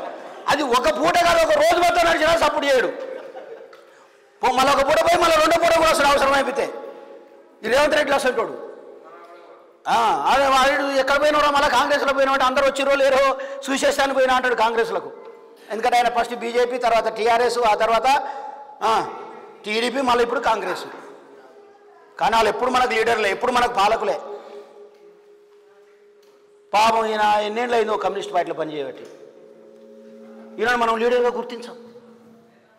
ఆయన ఒక సంచేసుకొని రాష్ట్రం అంతా కేవీపీఎస్ అనుకుంటా కులం పోవాలని, మాలమాదిలు ఏకంగా ఉండాలని, ఈ పెత్తందారుల పైన పోరాటాలు జరపాలని, బడా భూస్వాములకు వ్యతిరేకంగా పోరాటం చేయాలని వేల ఎకరాలకు వ్యతిరేకంగా ఆయన పోరాటం చేస్తుంటాడు. మనకు లీడర్ కనిపించాడు. పొరపాటున ఏ మల్రెడ్డి రంగారెడ్డో రామరెడ్డో రేవంత్ రెడ్డి వస్తే ఆడావుడి ఇటురుకా అటురుకా జెండాలు గట్ట. నేను అనుకున్నా, నేను వచ్చేప్పుడు అనుకున్నా మరి మా వాళ్ళు ఎవరైనా ఒకటి బ్యానర్ అని కట్టి నాకు చూసిన ఒక్క బ్యానర్ లేదు అమ్ముతాడు వెళ్తున్నా. ఊరి అమ్మంటే ఇంకా నేను లీడరే గుర్తించబడలేదు రా అనుకున్నా. వచ్చేప్పుడే కారులో చూసిన ఏడలేదు బ్యానర్ ఒక్కట్లేదు. కనీసం ప్రోగ్రామ్ బ్యానర్ అని ఉండాలి కదా, దారి చూపించేది, అది కూడా లేదు.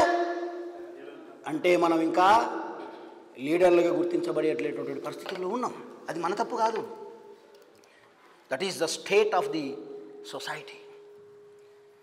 ఇప్పటికీ ఆ రెడ్డి అంటే అంతే గౌరవం ఉంది, ఇప్పటికీ ఆ బ్రాహ్మణ అంటే అంతే గౌరవం ఉంది, ఇప్పటికీ ఆ వెలమదొర అంటే అంతే గౌరవం ఉంది. కానీ నిజమైన ఉత్పత్తి శక్తులు, ఈ సమాజాన్ని బతికిస్తున్న వాళ్ళు, ఈ సమాజానికి బట్టలిచ్చినోడు, ఈ సమాజానికి కుండలిచ్చినోడు, ఈ సమాజానికి చెప్పులిచ్చినోడు, ఈ సమాజానికి ఆఖరికి వాని నమ్మకము మంచో చెడో వాని తలపండు పగలాలంటే కూడా శ్మశానంలో ఆయన తలపండు పగలాలంటే కూడా మళ్ళీ మావోడే మా బేగరోడు పోయి తలకాయ పెట్టి పొడిస్తే ఠాపన బలగంగానే అమ్మ స్వర్గం వచ్చింది రానిపోతాడు ఆడికి. ఇటువంటి వాళ్లకు నాయకత్వం లేదు ఇవాళ. కాంగ్రెస్ చెప్పింది నిన్న 2023 ఎలక్షన్కు ముందు సామాజిక న్యాయం అంటే కేర్ ఆఫ్ కాంగ్రెస్. నేను పెడుతున్నా రేవంత్ రెడ్డిని, సోనియా గాంధీని, రాహుల్ గాంధీని, సోకాల్డ్ కాంగ్రెస్ లీడర్లను అడుగుతున్నా, ఈ కాంగ్రెస్ ప్రభుత్వంలో సాకలి కమ్యూనిటీ నుంచి ఎంతమంది ఎమ్మెల్యేలు ఉన్నారు? జనాభా ఎంత ఉంది? ఈ సమాజంలో మంగళవాళ్ళు ఎంతమంది ఎమ్మెల్యేలు ఉన్నారు మీ అసెంబ్లీలో? కుమ్మరోళ్ళు ఎంతమంది ఉన్నారు? పాములాడిచ్చేటోళ్ళు ఎంతమంది ఉన్నారు? గంగెట్లోళ్ళు ఎంతమంది ఉన్నారు? ముదిరాజులు ఇద్దరు ఉన్నారు. ఒకరే కదా, శ్రీహరి ఒకడే. మొత్తం రాష్ట్రంలో అత్యధిక జనాభా ఉన్నది ముదిరాజులు ఒక్కటి. మంగళ్ లేదు, కుమ్మరి లేదు, కమ్మరి లేదు, వడ్రంగం లేదు, పద్మశాలు లేరు, మేరోలు లేరు. ఏమనంటే మా వాడు ఏం చేస్తాడు? ఒకటుందన్న అంటే మన వాళ్ళు ఏం చేస్తారు? మళ్ళీ ఆయనతో ఇల్లే. ఇప్పుడు ఆ కమరాలు ఇళ్ళలో పోయినాం అనుకో, హై దూరంగా ఉండరా అంటారు. ఈయనకే ఎక్కువ ఉంటుంది ఏది ఈ పిచ్చి, దూరంగా ఉండరా అంటాడు. కౌసలలో ఇళ్ళలో పోతే దూరంగా ఉన్నాడు. మరి మేము దూరంగా ఉంటాం కానీ అసెంబ్లీలో నీ ఎమ్మెల్యేలు ఎక్కడరే? అవునా కదా? కమరాలు ఇళ్ళలో ముట్టుకోకరా అంటాడు మాలమాది వాళ్ళని. ఇప్పటికి కూడా, ఈరోజు కూడా. మరి మీ ఎమ్మెల్యేలు ఎక్కడ ఉండరే? కానీ నువ్వు ఊరికి దూరంగా పెడుతున్నాడు, నువ్వు అంటరానివాడు అనుకుంటున్నాడు, నువ్వు పిచ్చగాడు అనుకుంటున్నాడు, నువ్వు ఈ సమాజంలో అందరికంటే తక్కువ అనుకుంటున్నాడు. సచ్చో చెడో మాలవాది వాళ్ళు 19 మంది ఎమ్మెల్యేలు ఉన్నారు ఈ అసెంబ్లీలో ఇప్పుడు, because of doctor Babasaheb B R Ambedkar. కాబట్టి మన సమాజంలో మనం ఎక్కడున్నాం అనేది జాగ్రత్తగా ఆలోచించవలసిన అవసరం ఉంది. మిత్రులారా, నేను టైం నాది అయిపోయింది. యాక్చువల్గా టూకీగా చెప్పి నేను ముగించేస్తా.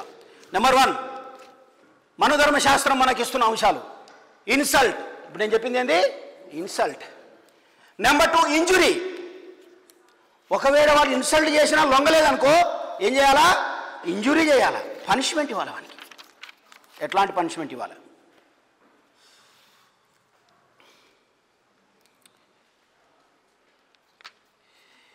ఏకజాతి జాతిస్తూ వాచాదారుణాక్షిహం జిహ్వాయ ప్రాప్నూయా ఛేదం జఘన్య ప్రభావో హి సహ. ఒకప్పుడు ఈ శ్లోకాలు చదవాలంటే మనోళ్ళు చచ్చిపోదురు. వాటికి మంచినీళ్ళు అయినట్లేదా? నేను చదువుతుంటే ఏముంది అలా? ఇలా మంచినీళ్ళు అయినా ఒక శ్లోకం చదివి ఏముంటుంది అలా? మనకి ఎంత వరస్ట్ డిఫినేషన్ ఇచ్చేసి తెలుసా వాళ్ళు? శూద్రుడు అంటే ఏం చెప్పండి? శూద్రుడు అంటే సూదరులు అంటాం మనం ఇక్కడ. సూదరులు అంటే బీసీలు. అవునా? వాడు ఎట్లా అవమానించండి తెలుసా? శూద్రులు అంటే ఎవర్రా అంటే వాడు చెప్తాడు. ఏమంటాడు తెలుసా? వృషాలచ్చ జగనాంగ జన్యచ్చ, వృషాలచ్చ దూడ పెదవులోడు, జగనాంగ జన్యచ్చ, జగనం అంటే నడుము, జగనాంగం అంటే ముడ్డి, జగనాంగ జన్యచ్చ ముడ్డి నుంచి పుట్టినోడు. ఏం డెఫినేషన్ ఇచ్చిర్రా మనకు? వాడు ఇచ్చిన డెఫినేషన్ అవివరచ్చ, శూద్రచ్చ, అవి నేను శ్లోకాలు చెప్తున్నా కదా, రికార్డ్ చేసుకోండి, పెట్టండి సమాజం ముందలా.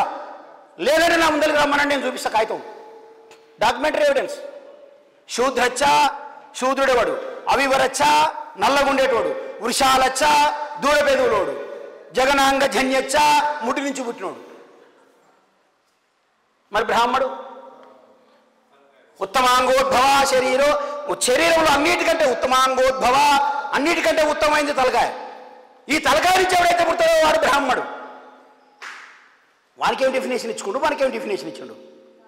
అన్నిటికంటే ఉత్తమైంది ముఖం, ముఖంలో నుంచి బ్రాహ్మడు పుట్టిండు. అన్నిటికంటే దరిద్రమైంది ముడ్డి, వీడి ముడ్డి నుంచి పుట్టిండు. మరి వానికేం గౌరవం ఇచ్చింది మన ధర్మశాస్త్రం? మనకేం గౌరవం ఇచ్చింది? అధ్యాపనం అధ్యయనం చాయజనం యాజనం దానం ప్రతిగ్రహం చైవ బ్రాహ్మణ నామ కల్పయే. ఏం చేయాలి? వానికేం ధర్మం, మనకేం ధర్మం? అందుకే ఈ మనుధర్మశాస్త్రాన్ని 1927వ సంవత్సరంలోనే డాక్టర్ బాబాసాహెబ్ బిఆర్ అంబేద్కర్ వేలాది మందిని సహా ఏం చేశాడు? ఒక దగ్గర సమీకరించి నిట్టని నూనె తగలబెట్టేశాడు. This is the book of worst things అన్నాడు. ప్రపంచంలో అన్నిటికంటే వరస్ట్ బుక్ ఏదైనా ఉంటే ఇదే అన్నాడు ఆయన. నెక్స్ట్ పనిష్మెంట్ ఎట్లుంటుందో చూడు, ఇక్కడ చెప్తున్నాడు. ఏకజాతి ద్విజాతిస్తూ వాచా దారుణయా క్షివన్ జూహాయ ప్రాప్నూయాచ్ఛేదం జఘన్య ప్రభోవిహీస. ఏం చెప్తున్నాడు? ఎవడైనా ఒకవేళ ఈ శూద్రుడు అనేటటువంటి వాడు అగ్రకులాల అని చెప్పుకున్నటువంటి వాళ్ళని తిట్టినా, వాళ్ళ వైపు చూసినా, వాళ్ళు చదివేటటువంటి శాస్త్రం చదివినా, జిహ్వాయ ప్రాప్నూయాచ్ఛేదం, జిహ్వాయ నాలుక, ప్రాప్నూయాచ్ఛేదం నిట్ట నీరు చీల్చిపడేయాలి. నా శ్లోకం కాదు నాయన, మా అయ్య రాయలేదు, మా తాతకు చదివే రాదు, మా ముత్తాతకు అసలే దిక్కు దివాన్ లేదు, వాళ్ళు రాసిన పుస్తకమే చూపిస్తున్నా. అదే మన ధర్మశాస్త్రం చెప్తుంది. నాలుకలు కోసేయర్రా అన్నది. Injustice or injury. ఒక చోట అంటది శూద్రునికి కర్రు కాల్చి వాత పెట్టాలి అంటది. శూద్రుడు వినకపోతే కర్రు కాల్చి వాత పెట్టాలి. సరే, స్త్రీలకు ఏం చెప్పిందో నీకు ఇంతకుముందే చెప్పినా నేను. ఇంకా స్త్రీల మీద చాలా భయంకరంగా రాసి ఈ పుస్తకంలో, ఇప్పుడు టైం లేదు కాబట్టి అంత దూరం వెళ్ళలేను నేను. ఇక రెండోది division and destruction. First point ఏంటి? First point insult and injury, అవమానించు, వినకపోతే గాయపరచు. Second point division and destruction, సాధ్యమైనంత మేరకు మనుషుల్ని విభజించుకుంటాము, ముక్కలు ముక్కలు చేయాల. డివిజన్ అండ్ డిస్ట్రక్షన్, ఎంత సాధ్యమైతే అంత విభజించాలా. డివైడ్ అండ్ రూల్ అంటారు కదా, డివైడ్ అండ్ రూల్, ఎంత సాధ్యమైనంత అంత. చూడండి, కింద మాదిగోళ్ళు, అందరూ ఏమనుకుంటారు? మాదిగోళ్ళు కింద అనుకుంటారు, కానీ మాదిగోళ్ళ కంటే ఇక్కడ కింద ఉంటారు. డక్కలోళ్ళు, చిందోళ్ళు, మాస్టోళ్ళు, వాడు ఇంకా కింద. వాడు ఆనకంటే కిందరా అంటే వాని కూడా ఇంకో కింద ఉంటాడు, ఆయన భార్య. చూసారా? ఫస్ట్ డక్కలు చిందోళ్ళ భార్యలు, వాళ్ళ మీద డక్కలోళ్ళు చిందోళ్ళు, వాళ్ళ మీద మాదిగోళ్ళు, మాదిగోళ్ళ మీద మాలోళ్ళు, మాలోళ్ళ మీద సాకలోళ్ళు, సాకలోళ్ళ మీద కుమ్మరోళ్ళు, కుమ్మరోళ్ళ మీద కురువోళ్ళు, కురువోళ్ళ మీద గౌండ్లోళ్ళు, గౌండ్లోళ్ళ మీద కురువోళ్ళు, కురువోళ్ళ మీద గొల్లోళ్ళు, గొల్లోళ్ళ మీద ముదిరాజులు, ముదిరాజుల మీద మున్నూరు కాపులు, తర్వాత ఇక్కడ మధ్యన ఇంకా పద్మశాలీలు, మేరోళ్ళు, కమ్మరోళ్ళు, కంసలోళ్ళు, వాళ్ళ మీద రెడ్డి, రెడ్డి మీద దొర, దొర మీద బ్రాహ్మణ, కమ్మ. అమ్మ, ఏం విభజనరా ఇది! How a divisive society was created by this, an equal society was created by this book only. అందుకే దీని అంటాడు Babasaheb Ambedkar, actually it is a past but we are practising today as presence అంటాడు ఈ పుస్తకాన్ని గురించి. అసలు అంబేద్కర్ గారు దీన్ని చీల్చి చెండాడిండు, ముచ్చటే లేదు. డిస్ట్రక్షన్. ఎట్లా డిస్ట్రక్షన్ చేయాలో తెలుసా? కంటి కనబడనంత విధ్వంసం జరుగుతుంది. ఎట్లా విధ్వంసం జరుగుతుంది? బ్రాహ్మణుడు బ్రాహ్మణే చేసుకోవాలి, క్షత్రియుడు క్షత్రియురాలను చేసుకోవాలి, వైశ్యుడు వైశ్యురాలను చేసుకోవాలి. శూద్రుడు చేసుకున్న తర్వాత 13 వర్గాల దగ్గరికి ఒక్కొక్క రాత్రి పంపించిన తర్వాత చివరి రాత్రి వాడు కాపురం చేయాలి. ఎంత విధ్వంసం ఇది! ఎంత డిస్ట్రక్షన్ చేసేది సమాజాన్ని. ఒక్క కులానికి ఇంకో కులం మాట్లాడుకోదు, ఒక కులాన్ని ఇంకో కులం చూసుకోదు, ఒక కులాన్ని ఇంకో కులం తాకదు, ఒక కులాన్ని ఇంకో కులం ఏం చేయదు, టాలరేట్ చేయలేదు. ఇది మన ధర్మశాస్త్రం సృష్టించినటువంటి విధ్వంసం సోదరులారా. ఇకపోతే దీనికి వాళ్ళు ఆడుకున్నటువంటి ప్రధానమైన ఆయుధం వర్ణ అండ్ కాస్ట్. చాలామంది ఏమంటారంటే వర్ణం వేరు కులం వేరండి. ఇప్పుడు ఆయన ఎవరు, చిన్నజీయర్ స్వామి, తర్వాత ఆయన పేరు ఇంకేదో ఉంటుంది కానీ ప్రవచనాలు చెప్తాడు, చాగంటి కోటేశ్వరరావు, గరికపాటి నరసింహారావు, ఈ బిడ్డలంతా ఏం చెప్తారు? వర్ణం వేరు కులం వేరండి. వర్ణ వేరు కులం వేరా? అంబేద్కర్ ఏమంటే తెలుసా? The parents of caste is వర్ణ. కులం యొక్క తల్లిదండ్రులు ఎవరు అంటే వర్ణం. వర్ణం స్ప్లిట్ అయినాకనే కులం అయింది. ఇది దీని యొక్క ప్రాథమిక మౌలిక నేచర్, క్యారెక్టర్స్ చెప్తున్నా మీకు మన ధర్మశాస్త్రాన్ని. లోపలికి ఉదాహరణతో చూపించడం కూడా చూపిస్తా, కానీ టైం లేదు మనకు. So the character or nature of the Manu dharma is ఏంటి? నెంబర్ 1 ఇన్సల్ట్ అండ్ చెప్పాలి, insult and injury. Number 2 is division and destruction. Third one is super man and slave. Super man and slave. అందరికంటే గొప్పవాడు బ్రాహ్మడు, అందరికంటే దరిద్రుడు మాలమాదిగలు. Slaves and super man. ఇది మన ధర్మశాస్త్రం. అందుకే మా స్కైలాబ్ ఏమంటున్నాడు? మన ధర్మశాస్త్రాన్ని మంటల్లో పెట్టి దాన్ని ఓడిస్తాము. అందుకే పేరు పెట్టింది అది. ఎందుకు?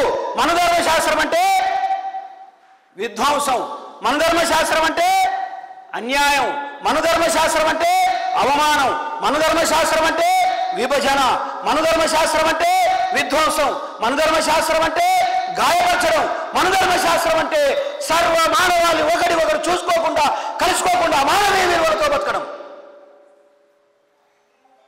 అందుకే ఇంతటి దుర్మార్గానికి కారణమైన, ఈ దేశము అత్యంత అధోగతి పాలు కావడానికి కారణమైన ఈ మనుధర్మ శాస్త్రాన్ని పాత్ర పెట్టి ఓడిస్తామంటుంది కేవీపీఎస్ ఈరోజు. ఇక రెండో పాయింట్కి వచ్చి ముగిస్తా. ఇప్పుడు స్కైలాబ్ ఏమనుకుంటూ తెలుసు, ఒట్టేనైనా పిలిస్తే కదా అయినను చాలా కాలం ఆయన మైక్ తీసుకోక ఇలా రాక దొరికించుకున్నాడు, కథం పట్టిస్తున్నాడు ఆయన అనుకుంటవచ్చు. రెండోది కాన్స్టిట్యూషన్ ఆఫ్ ఇండియా, భారత రాజ్యాంగం. మరి దీన్ని ఓడిస్తావు కరెక్టే, దాన్ని ఎందుకు గెలిపేయాలి? అది కూడా పాయింటే కదా. Actually socialist and communist at the first instance very strongly opposite the constitution of India. భారత రాజ్యాంగాన్ని మొదట కమ్యూనిస్టులు సోషలిస్టులు వ్యతిరేకించారు.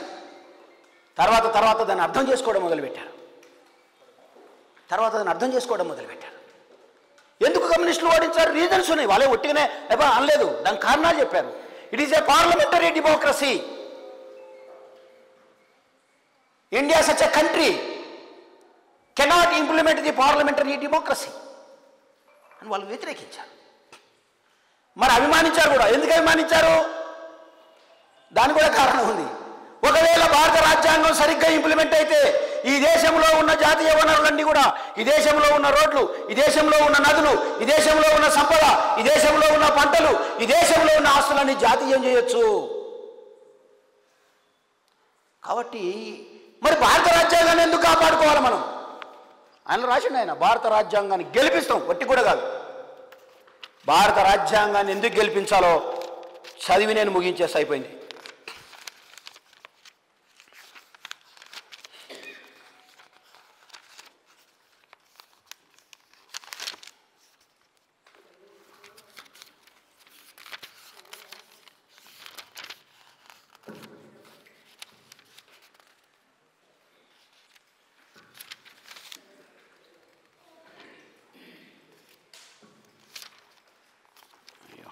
రాయలేదు.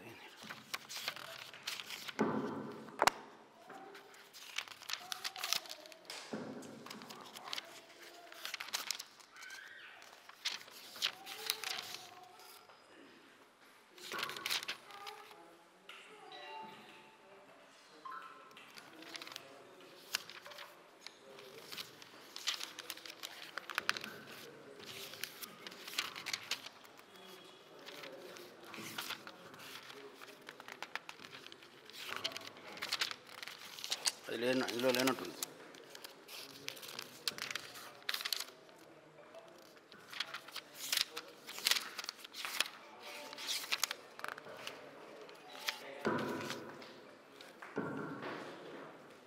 సరే, ఇందులో లేదు. ఎందుకు మనం భారత రాజ్యాంగాన్ని గెలిపించాలి అంటే, భారత రాజ్యాంగం యొక్క అయిపోయిందన్న ముగిస్తాను. భారత రాజ్యాంగం యొక్క ఇరుసు అంటే ఏమంటాం మనం? ఇరుసు అదే దానికి ఇరుసు అంటే ప్రధానమైన వెహికల్ నడవాలంటే ప్రధానంగా ఉంటుంది కదా, ఎక్సెల్. ఇరుసు, భారత రాజ్యాంగం యొక్క ఇరుసు ఏంటంటే ఈక్వాలిటీ, ఫ్రాటర్నిటీ అండ్ లిబర్టీ. వాడేమన్నాడు? ఒకని కింద ఒకటి పైన అన్నాడు కదా. ఈయనేమంటున్నాడు? ఐసా నై చలేగా, ఐసా నై చలేగా. The main central point of the constitution of India is equality. అందరూ సమానమే. ఇట్లా లేదురా, ఇట్లా అన్నాడు. All are equal before law. ఇంతకుముందు మీకు భారత రాజ్యాంగం మన ధర్మశాస్త్రంలో శ్లోకం ఎట్లా వినిపిస్తున్నానో అట్లాగే భారత రాజ్యాంగం నుంచి కూడా చెప్తాను. Article 14, all are equal before law. No caste, no creed, no religion, no gender, no reason, no religion, no creed, irrespective of the all the human beings who born in this country are equal.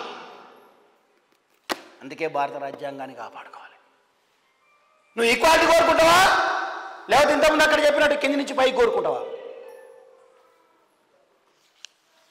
అందుకే చీకటి కమ్మిన వాడల సూర్యుడవై ఉదయించి అంటరాని బతుకులలో ఆయన ప్రతినిత్యం ఈ అణగారిన అసమానతలతో కునారిల్లుతున్న ఈ ప్రజల కోసం ఆలోచించాడు అంబేద్కర్. అందుకే సగర్వంగా ఎక్కడైనా మనం తలెత్తుకొని చెప్పొచ్చు, we are the children of doctor Babasaheb B R Ambedkar. అంటాడు అసలు రాజ్యాంగమే అంబేద్కర్ రాయలేదు అంటాడు. నేను చూపిస్తా రాజ్యాంగం ఎట్లా రాసిండో, ఎందుకు రాసిండో నేను చూపిస్తా. ఒక ఆయన అంటాడు బిఎన్ రావు గారు దీనికి మొత్తం సూత్రకర్త అంటాడు. ఆ బిఎన్ రావు గారు అంబేద్కర్ గురించి ఏం మాట్లాడినో అని చెప్తా. ఎవడో వాడొక్కడే కాదు, అట్లాంటి తలకాయలు చాలా ఉన్నాయి, నీకు ఆడొక్కడే కనబడుతుండు. What B N Rao stated about the doctor Babasaheb B R Ambedkar. First అది తెలుసుకోవాలి మనం. భారత రాజ్యాంగం యొక్క మొదటి రోజున చర్చ ప్రారంభమైతే అనతి కాలంలోనే అంబేద్కర్ గారికి టైం ఇచ్చాడు Babu Rajendra Prasad. Doctor Ambedkar you can speak అన్నాడు. బాబాసాహెబ్ అంబేద్కర్ అప్పుడు లేచి నిలబడి సరిగ్గా కోడ్ సరి చేసుకున్నాడు.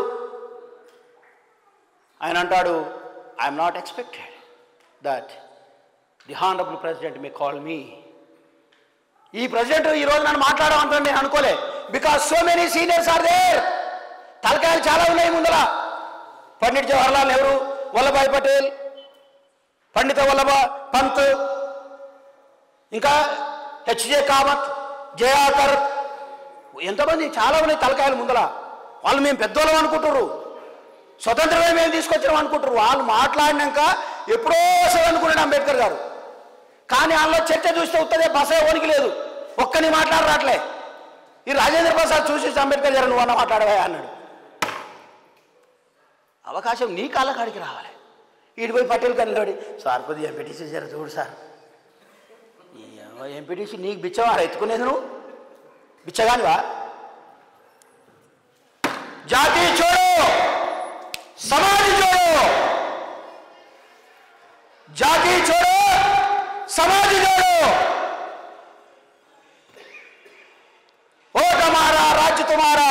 నహీ చలేగా.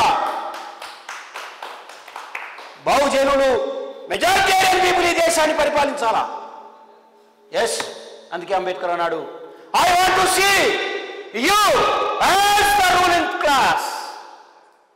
నా ప్రజలారా, నేను మిమ్మల్ని పాలకపక్షంగా చూడాలి, రూలర్స్ కాదు, రూలింగ్ క్లాస్.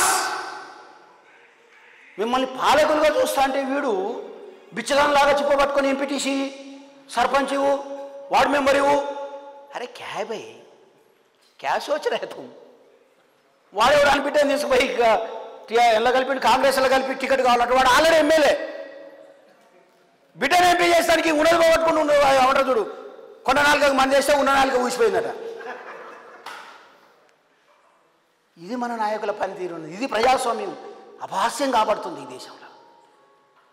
అందుకే బాబాసాహెబ్ అంబేద్కర్ మనకు మనుధర్మ శాస్త్రానికి వ్యతిరేకంగా దాన్ని కూకటి వేలతో పీకేస్తూ దాని ఒక డోంట్ వరీ ఏం కాలే, కూసో తమ్ముడు, ఎందుకంత డోంట్ వరీ. ఎస్, అందుకే కూర్చోమ్మా,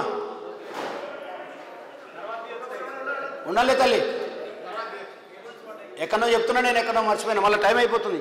ఎంత ఎస్, అందుకే భారత రాజ్యాంగం, అసలు అంబేద్కర్ గారి నుంచి ఒక మాట చెప్తా. ఒకరోజు ఇట్లే రిజర్వేషన్ల మీద చర్చ వచ్చింది. ఎక్కడ? అప్పుడున్న కాన్స్టిట్యూంట్ అసెంబ్లీ అంటాం మనం దాన్ని, రాజ్యాంగ పరిషత్తులో చర్చ వస్తే అంబేద్కర్ లేచి మాట్లాడుతుంటే వల్లభాయ్ పటేలే దయా దాని గురించి మాట్లాడుతున్నాడు. అదేంటి, నేను వచ్చిందే దానికోసం కదా ఇళ్ళకు. Why I came to the assembly, ఈ పార్లమెంట్కి ఎందుకు వచ్చినా నేను? To discuss the problem of depressed classes. నా ప్రజల కోసం వచ్చినా కదా, అవే మాట్లాడుతూ అంటే ఏంది? నో, అవి మాట్లాడితే మెరిట్ దెబ్బతింటుంది అన్నాడు. అంబేద్కర్ గారు వెంటనే లేచి కింద పడేసి, మీకు మీ సభకు ఒక నమస్కారం, నేను రేపు నుంచి రాటేనని వెళ్ళిపోయాడు. వాకౌట్. రెండో రోజు సప్పగుంది సభ, మూడో రోజు మళ్ళా సభ పడింది, నాలుగో రోజు అసలు గొంతే లేదు. అప్పుడు దేశ ప్రధానమంత్రి పండిట్ జవహర్లాల్ నెహ్రూ నుంచి మొదలుకొని ఈ సోకాళ్ళు దొంగనాకులకు చెప్పండి ఈ మాట, అంబేద్కర్ రాజ్యాంగం రాయలేదంటూ చెప్పండి.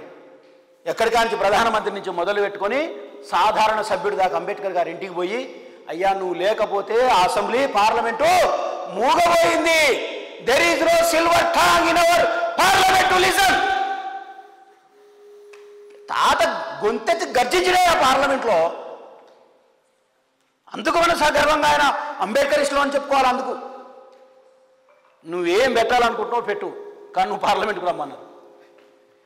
నువ్వు రాజ్యాంగంలో ఏమి రాయాలనుకుంటున్నావో అది రాయు, మేము అడ్డు చెప్పాము, ఇప్పటికి తప్పయింది, నువ్వు లేకపోతే అది నడిచేటట్టు లేదు, నువ్వు 100% రావాల్సింది అంటే అప్పుడు ఆయన వచ్చి భారత రాజ్యాంగంలో నీ జాతి గౌరవానికి కావలసిన ప్రతి అంశాన్ని పొందుపరిచాడు. అందుకు రాజ్యాంగాన్ని గెలిపించుకోవాలా. ఈక్వాలిటీ, ఫ్రాటర్నిటీ అంటే సహోదరత్వం. అన్నదమ్ముల్లాగా ఉండాలి దేశ ప్రజలు, కానీ బద్ధశత్రువుల్లాగా ఉన్నారు ఈ దేశంలో. అవునా కదా? ఒక్కలోనికి ఇంకొకలోనికి ఎట్టుంటుంది? పచ్చ గడ్డేస్తే మండిపోతుంది. మాదిగోడు అంటచబుల్ రా అంటే, మాలోడు అంటచబుల్ రా అంటే, మళ్ళీ వీరికి వీడే అంటచబుల్. సన్నాసి గుద్దుకుంటే బూడిద రాలినట్టు లేదా? ఇప్పుడు ఏం నడుస్తుంది పంచాయతీ? నువ్వు ఇప్పుడు మనోడే అంటాడు కృష్ణాబాయి, బీజేపీకి ఎందుకు సపోర్ట్ చేస్తున్నట్టు ఏబీసీడీ ఇస్తుంది కాబట్టి చేస్తున్నా అంటాడు. మాలో మరి మీరు కాంగ్రెస్కి ఎందుకు చెప్తున్నట్టు ఏబీసీడీ వద్దంటుంది కాబట్టి చేస్తున్నాం అంటాడు. క్యా మజా చల్ రహా హై ఇస్ దేశ్ మే, క్యా మజా హై. అందుకే ఫ్రాటర్నిటీ ఉండేవా సమాజంలో. Third one, Liberty. మైక్ తీసుకొని మాట్లాడుతున్నా లేదా? ఇక్కడ కట్టుకున్నావా లేదా? ఈనాడు కూర్చుని రాలేదా? డాక్టర్లు రాలేదా? ఇంజనీర్లు రాలేదా? ఐఏఎస్లు రాలేదా? ఐపీఎస్లు రాలేదా? ఎమ్మెల్యేలు రాలేదా? ఎంపీలు రాలేదా? మంత్రులు రాలేదా? గుడ్డోడో చెవిటోడో ఎవడైతే ఉన్నాడు కదా. లిబర్టీ ఈ భారత రాజ్యాంగం యొక్క ప్రాథమిక మౌలికమైన సూత్రం. Equality, fraternity, Liberty. మిమ్మల్ని ఎవరైనా అడిగితే చెప్పండి, భారత రాజ్యాంగం అంటే ఏంటంటే ఏం చెప్పాలి? Equality, fraternity, Liberty. ఈ మూడింటిని గెలిపించుకుంటే దేశం ఈ ప్రపంచంలోని అన్ని దేశాల కంటే ముందు వరుసలో నిలబడి మనం అందరం కూడా సగర్వంగా తలెత్తుకొని కులమత లింగ భేదాలకు వ్యతిరేకంగా ఒక సర్వమానవ సమానత్వాన్ని సమాజాన్ని సృష్టించగలుగుతామని చెప్పేసి మీ అందరికీ మనవి చేసుకుంటూ ఈ అవకాశం ఇచ్చిన మిత్రులందరికీ ధన్యవాదాలు తెలియజేస్తూ ముగిస్తున్నా. జై Hind. Thank you very much.